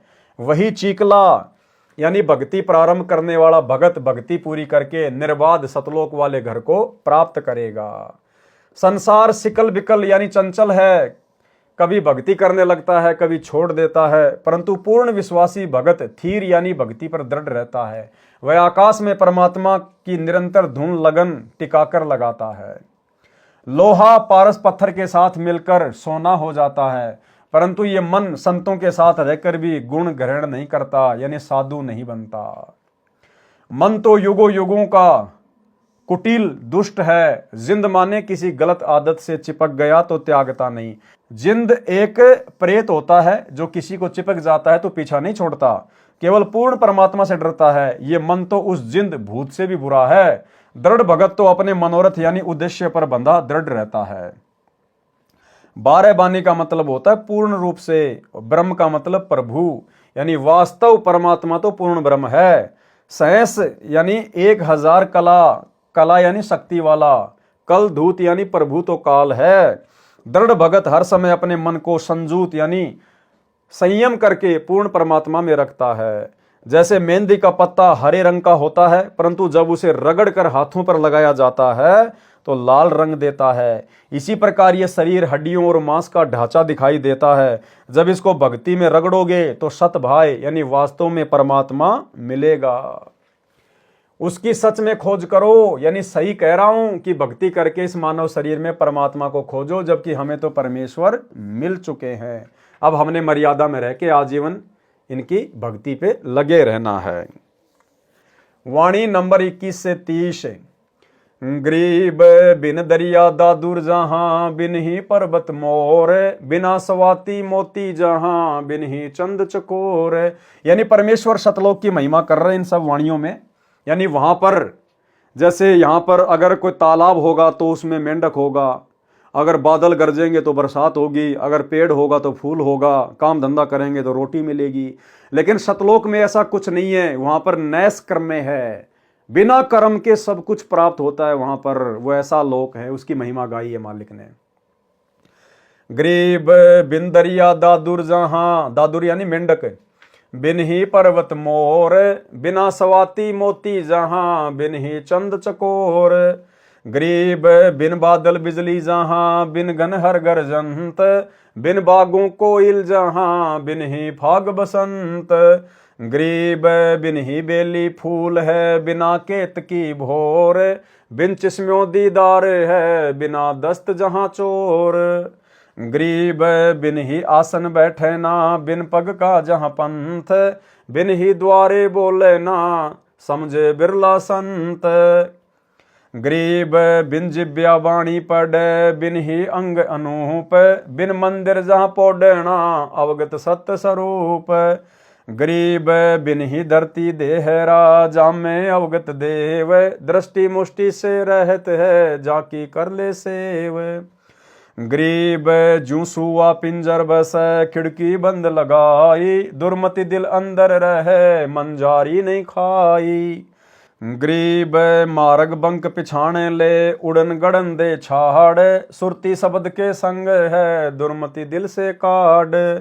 गरीब कौन कवल में काल है, कौन कमल में राम, कौन कमल में जीव है, कौन कमल विश्राम। गरीब कंठ और सैंस कमल में काल है, शंख कमल दल राम, हृदय कमल में जीव है, अष्ट कमल विश्राम। सरलार्थ बिन यानी बिना दरिया नदी के जहां पर दादुर यानी मेंढक है, तथा पर्वत के बिना मोर रहते हैं। मोती का निर्माण समुद्र में रहने वाले जीव सीप के अंदर स्वाति नक्षत्र की वर्षा की बूंद से होता है, परंतु सतलोक में सतगुरु की शक्ति से सवते मोती बन जाते हैं। चकोर पक्षी भी बिना चंद्रमा के रहता है। भावार्थ है कि सतलोक में सर्व व्यवस्था परमेश्वर जी की कृपा से होती है। जो आश्चर्य की बात है, परंतु सतलोक में सामान्य बात है। सतलोक में बिन बाग के कोयल है, यानी कोयल की आवाज अपने आप होती है। ऐसा नहीं है कि सतलोक में बाग नहीं है, परंतु जहां बाग नहीं है वहां भी कोयल जैसी सुरीली आवाज सुनने को मिलती है। यानी वहां पर सब कुछ है, ऐसी सृष्टि है, लेकिन वहां पर बिना कर्म किए सब कुछ मिलता है। वहां भी कोयल जैसी सुरीली आवाज सुनने को मिलती है। बिजली जैसी चमक, यानी आकाशीय बिजली चमकती है तो वह बादलों से टकराने से गरज के साथ चमकती है। सतलोक में ऐसी झिलमिल झिलमिल तथा बादल वाली गर्जना कुछ स्थानों पर सदैव होती रहती है, वह बिना बादलों के होती है। सतलोक में बसंत के सुहावने मौसम के लिए फाल्गुन महीने की प्रतीक्षा नहीं करनी पड़ती, वहां सदैव बसंत जैसा सुहावना मौसम रहता है। यह परमेश्वरीय शक्ति का कमाल है। वजह से आज कोई भी वस्तु यदि हमने धरती पर रखनी है तो उसको धरती पर रखना पड़ेगा। जैसे मकान है, गाड़ी है, कोई भी चीज है। अब आप देखो, सूरज है, चांद है, ये बताओ कौन सी धरती पे वो टिके हुए हैं? बिना धरती के टिके हुए ना। तो ऐसे ही सतलोक में सारी व्यवस्था है, लेकिन केवल परमात्मा ही आधार है और कोई चीज आधार नहीं है। दस्त मानी हाथ, भौरा यानी भौरा जो काला भुंड जैसा होता है, फूलों पर बैठकर सुगंध लेता है। बेली यानी बेल यानी लता, पूप यानी फूल फूल, पग यानी पैर, पंथ मानी मार्ग, चोर मानी चंवर जो गाय की दुम जैसे बालों वाला होता है, जो संतों तथा सदग्रंथों के ऊपर हाथ से चलाया जाता है। वह सतलोक में बिना हाथ के अपने आप चलता रहता है। आसन यानी बैठने के लिए कपड़ा, गद्दा या कुर्सी को आसन कहते हैं। सतलोक में बिना जीभ के भी बोल सकते हैं, यानी धुनी से बात होती है, मन ही मन में बातें होती हैं। जैसे आकाशवाणी होती है, मंदिर, महल, देहरा, देवालय जिसमें परमेश्वर रहते हैं। इन वाणियों में सतलोक में अनहोनी लीलाओं का ज्ञान है। वैसे वहां पर स्थायी मकान है, बाग हैं, झरने बहते हैं। अंग मानी शरीर जो 5 तत्व का है वह नहीं है। वहां पर अनूप यानी विचित्र शरीर है। दृष्टि यानी नजर, और मुष्टि यानी विशेष ध्यान से देखने की कोशिश। दृष्टि तो सामान्य नजर होती है, जो नजर गड़ाकर ध्यान से देखे वह मुष्टि कही जाती है। रहत मानी बिना, सेव मानी पूजा। भावार्थ है कि उस परमात्मा को आत्मा की आंखों से देखा जाता है, चरम दृष्टि से नहीं। दुर्मति यानी बुरी नीयत से किया गया विचार। मंझारी यानी बिल्ली। सुआ यानी तोता। सुक मानी पिंजरा। भावार्थ है कि तोता अपने पिंजरे में रहता है तो उसको बिल्ली नहीं खा सकती। दुर्मति तो बिल्ली है, आत्मा तोता है। यदि मर्यादा में रहकर भगत चलता है तो उस पर किसी के दुर्विचारों का प्रभाव नहीं पड़ता। उड़न गड़न यानी चंचलता को छोड़कर यथार्थ भक्ति मार्ग को पहचान कर उसी अनुसार साधना कर अपने दिल से पूर्व के कुविचार काट यानी निकाल कर सत्य भाव से सत्य साधना कर अपने ध्यान यानी सुरती को शब्द यानी नाम जा पर लगाए रखे। संत गरीबदास जी ने प्रश्न उत्तर से ज्ञान समझाया है। प्रश्न किया है कि काल कौन से कमल चक्कर में है तथा जीव कौन से कमल में विश्राम करता है। उत्तर दिया है कि कंठ कमल तथा सहस्र कमल में दुर्गा जो काल की पत्नी है तथा काल ब्रह्म रहते हैं। दोनों का एक ही मकसद है, इसलिए ये दोनों काल स्वरूप हैं जो जीव को फंसाए हुए हैं। हृदय कमल में यानी शिव के लोक का कार्यक्रम जिस कमल चैनल में दिखाई देता है वह हृदय कमल है। उसी में परमेश्वर जी का मिनी सतलोक वाला कार्यक्रम एक कोने में दिखाई देता है। संग कमल वहां दृष्टिगोचर होता है। उसी हृदय कमल में जीव रहता है। अष्ट कमल में जीव विश्राम करता है। यानी जब हम रात को सो जाते हैं तो हमारी जो आत्मा है, हमारा जो जीव है, वो कहां चला जाता है? अष्ट कमल में जीव विश्राम करता है। अष्ट कमल का यहां भावार्थ है कि नाभि कमल जिसकी 8 पंखुड़ियां हैं, इसे भी अष्ट कमल दल कहते हैं। सोते समय जीव अष्ट कमल में रहता है। इस प्रकार प्रश्नोत्तर में ज्ञान स्पष्ट किया है। यानी भाई और बहनों, ये हमारे कोई विशेष काम की बातें नहीं है। ये तो आदरणीय गरीबदास जी महाराज जी को इसलिए लिखनी पड़ी ताकि कोई ये ना समझे कि गरीबदास जी तो बिल्कुल अनपढ़ थे, उनको शास्त्रों का कोई ज्ञान नहीं था। इसलिए परमात्मा ने योगियों के योग को भी फैल किया और ऐसी ऐसी बातें लिख दी जो योगियों को भी पता नहीं है। लेकिन आप और हमारे ये बातें विशेष मतलब की नहीं है। हमारा बेड़ा पार होगा गुरुदेव भगवान की मर्यादा, गुरु को इष्ट मानना और अपनी भक्ति आजीवन करते रहना। वाणी नंबर 31 से 45। गरीब कौन कमल अनभय उठे, कौन कमल घर थीर, कौन कमल में बोलिए, कौन कमल जल नीर। गरीब मूल कमल अनभय उठे, सहस कमल घर थीर, कंठ कमल में बोलिए, त्रिकुटी कमल जल नीर। गरीब कहाँ बिंद की संधि है, कहाँ नाड़ी की नीम, कहाँ बजरी का द्वार है, कहाँ अमरी की सीम। गरीब त्रिकुटी बिंद की संधि है, नाभि नाड़ी नीम, गुदा कमल बजरी कही, मूलई अमरी सीम। गरीब कहाँ भंवर का बास है, कहाँ भंवर का बाग, कौन भंवर का रूप है, कौन भंवर का राग। गरीब हृदय भंवर का वास है, सहस कमल दल बाग, उजल हिरंबर रूप है, अनहद अवगत राग। गरीब निस्वासर कै जागणे, हासिल बड़ा नरेश, नाम बंदगी चित धरो, हाजरी रहना पेश। गरीब सुरति सिंहासन लाइए, निर्भय धुनि अखंड, चित्रगुप्त पूछे नहीं, जम का मिट है दंड। गरीब ऐसा सुमरण कीजिए, रोम रोम धुनि ध्यान, 8 वक्त अधिकार करे, पतिव्रता सो जान। गरीब तारक मंत्र चित धरो, सूक्ष्म मंत्र सार, अजप्पा जाप अनादि है, हंस उतर है पार। गरीब अंजन मंजन कीजिए, कुलकर्णी करी दूर, साहिब सेती हिल मिलो, रहा सकल भरपूर। गरीब हरदम मुजरा कीजिए, यो तत् बारंबार, कुबुद्धि कटे कांजी मीटे, घननामी घनसार। गरीब अजब हजारा पूप है, निगंधी गलतान, 5 तत्व नाई जहां, निर्भय पद परवान। गरीब सतपुरुष साहेब धैणी है, सो अकल अमान, पूर्ण ब्रह्म कबीर का पाया हम स्थान। गरीब नेस निरंतर रम रहा, प्रकट क्या दिखलाई, दास गरीब गलतान पद सहज रहा समाई। सरलार्थ संत गरीबदास जी ने प्रश्न उत्तर करके शरीर के अंदर का भेद बताया है। मूल कमल से अनभय यानी अनुभव की वाणी निकालकर जीविया पर आती है। जब तक जीव परमेश्वर कबीर जी की शरण में नहीं आता, तब तक उसका अंतिम ठिकाना सहस्त्र कमल है, यानी कालजाल में ही रहता है। वह उसी को थीर यानी स्थायी मानता है। कंठ कमल जीव को बोलने में सहयोग देता है। त्रिकुटी कमल से दुख तथा प्रेम के आंसू निकलते हैं। बिंद यानी बीज शक्ति शुक्राणु त्रिकुटी से नीचे स्वाद चक्कर में आते हैं, फिर स्त्री के गर्भ में पुरुष द्वारा जाते हैं। उस शुक्राणु को स्वाद कमल में भेजने में नाड़ी सहयोग देती है, वह नाभिक कमल से जुड़ी है। गुदा कमल स्वाद कमल में बजरी यानी वीर्य है, और मूल कमल में अमरी यानी सिद्धि शक्ति है। भंवर का यह भाव जीव से है। वैसे भंवर भंवरा होता है जो फूलों की सुगंध लेता है, काले रंग का भुंड, परंतु इस वाणी में उपमा अलंकार है। भंवर का भावार्थ जीव से है। बताया है कि जब तक जीव मुक्त नहीं होता, तब तक शरीर में हृदय कमल में जीव रहता है, जागृत अवस्था में आंखों में रहता है। उसका अंतिम ठिकाना काल ब्रह्म का सहस्त्र कमल ही है, वही उसका बाग है। उसी की वासना में अंधा होकर विषयों में डूबा रहता है। जीव जो भक्ति करता है, उसका रूप उज्जवल स्वर्ण की तरह होता है। वह परमात्मा की भक्ति अनहद निरंतर करता है। यही उसका राग यानी विलाप रूप गीत है। निस्मानी रात्रि तथा वासर मानी दिन जागते रहना चाहिए, यानी भक्ति भजन में गफलत नहीं करना चाहिए। इससे भक्ति का नरेश यानी भगत राज कहलाएगा। उसे यह हासिल यानी उपलब्धि होगी। गरीब रोम रोम धुन होत है, छत्रपति है सोए।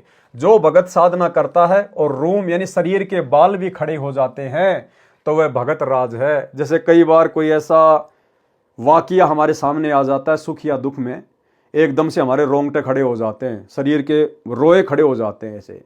तो परमात्मा कहते हैं जब तुम भजन करोगे, नाम सुमरण करोगे, और उस समय तुम्हारी परमात्मा में ऐसी लगन लगे, और जब तुम्हारा रोम रोम खड़ा हो, तो मानना तुम भगत राज बनते जा रहे हो, भगत राज। और एक बार जब नाम जाप करते समय रोंगटे खड़े होते हैं, तो परमात्मा कहते हैं उस समय भगत के 3.5 करोड़ जाप माने जाते हैं। 3.5 करोड़। यदि आप प्रथम मंत्र का जाप कर रहे हैं, सतनाम का कर रहे हैं, और यदि उस समय आपके रोंगटे खड़े हो गए, अपने गुरुदेव भगवान के प्यार में, प्रेम में मस्त हो रहे हो आप, अंदर से आनंद आ रहा है, रोंगटे खड़े हो गए, तो समझ लो 3.5 करोड़ जाप हो गए, हमारे खाते में लिखे गए। जो भगत साधना करता है और शरीर के बाल भी खड़े हो जाते हैं, तो वह भगत राज है। परमात्मा के नाम की बंदगी नम्र भाव से भक्ति हृदय में रखो। सदा मालिक के लिए समर्पित रहना, परमात्मा के दरबार में पेश यानी हाजिर रहना। भावार्थ है कि परमात्मा के अतिरिक्त अन्य सब आसार लगे। संत गरीबदास जी ने कहा कि हे भगत, नाम जाप में ध्यान यानी सुरती ऐसे लगा जैसे सिंहासन पर बैठकर शोभित होते हैं। यानी राजा लोग सिंहासन पर बैठकर अपने को सर्वोपरि तथा निर्भय समझते थे। ऐसे भगत परमात्मा के नाम का जाप ध्यान यानी सुरती रूपी सिंहासन पर बैठकर करें, अर्थात सारी चिंताओं को, सारी टेंशनों को साइड में छोड़कर और परमेश्वर का नाम जाप करना चाहिए। गुरुदेव का आदेश है, वह सर्वश्रेष्ठ भक्ति विधि है। और निर्भय हो जा कि मैं सत्य भक्ति कर रहा हूं, मुझे परमात्मा अवश्य मिलेगा।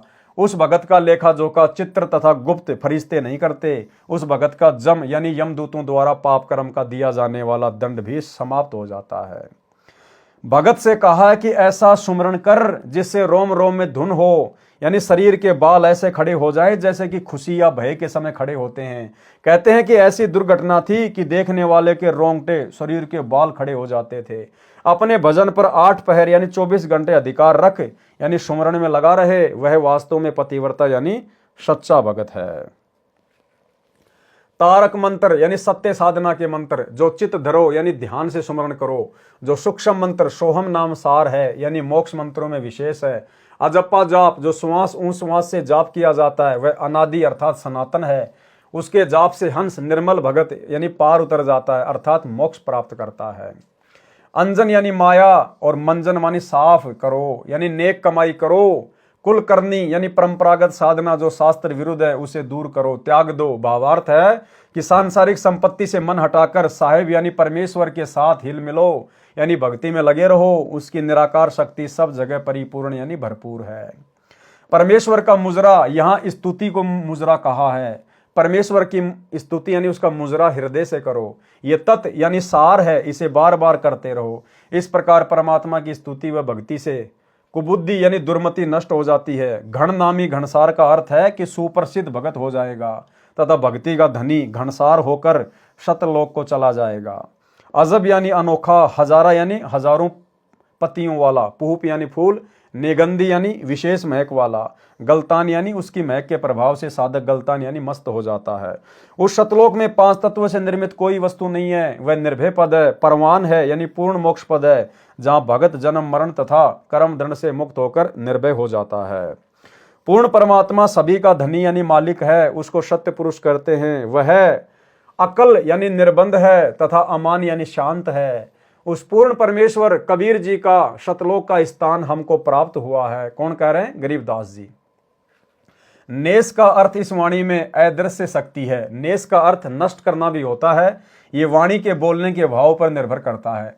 नेस यानी परमात्मा की निराकार शक्ति निरंतर कण कण में समाई है। उसको प्रकट कैसे दिखाएं? संत गरीबदास जी ने कहा है कि यह गलतान पद यानी सुखदायक स्थान है, जहां साधक जाकर मस्त हो जाता है। वह सुख भगत में सामान्य रूप से प्रवेश हो जाता है। उसको सिद्धियां आदि दिखाने की आवश्यकता नहीं पड़ती। स्वामी रामदेवानंद गुरु महाराज जी की असीम कृपा से पतिव्रता के अंग का सरलार्थ पूरा हुआ। ठीक इसी प्रकार पूज्य गुरुदेव भगवान सतगुरु रामपाल जी परमेश्वर जी के शुभ आशीर्वाद से पतिव्रता के अंग का ये वीडियो कंप्लीट हुआ। सत साहिब यानी अविनाशी परमात्मा सतगुरु रामपाल जी भगवान। तो भाइयों और बहनों, आज की वीडियो में केवल इतना ही। कल फिर से गुरुदेव भगवान के आशीर्वाद से एक नई वीडियो के साथ में आप सभी भाई बहनों के साथ में आपकी सेवा में हाजिर होंगे। तब तक गुरुदेव भगवान हम सबको आज्ञा दें, इजाज़त दें, आशीर्वाद दें। बंदी छोड़ सतगुरु रामपाल जी भगवान की जय हो।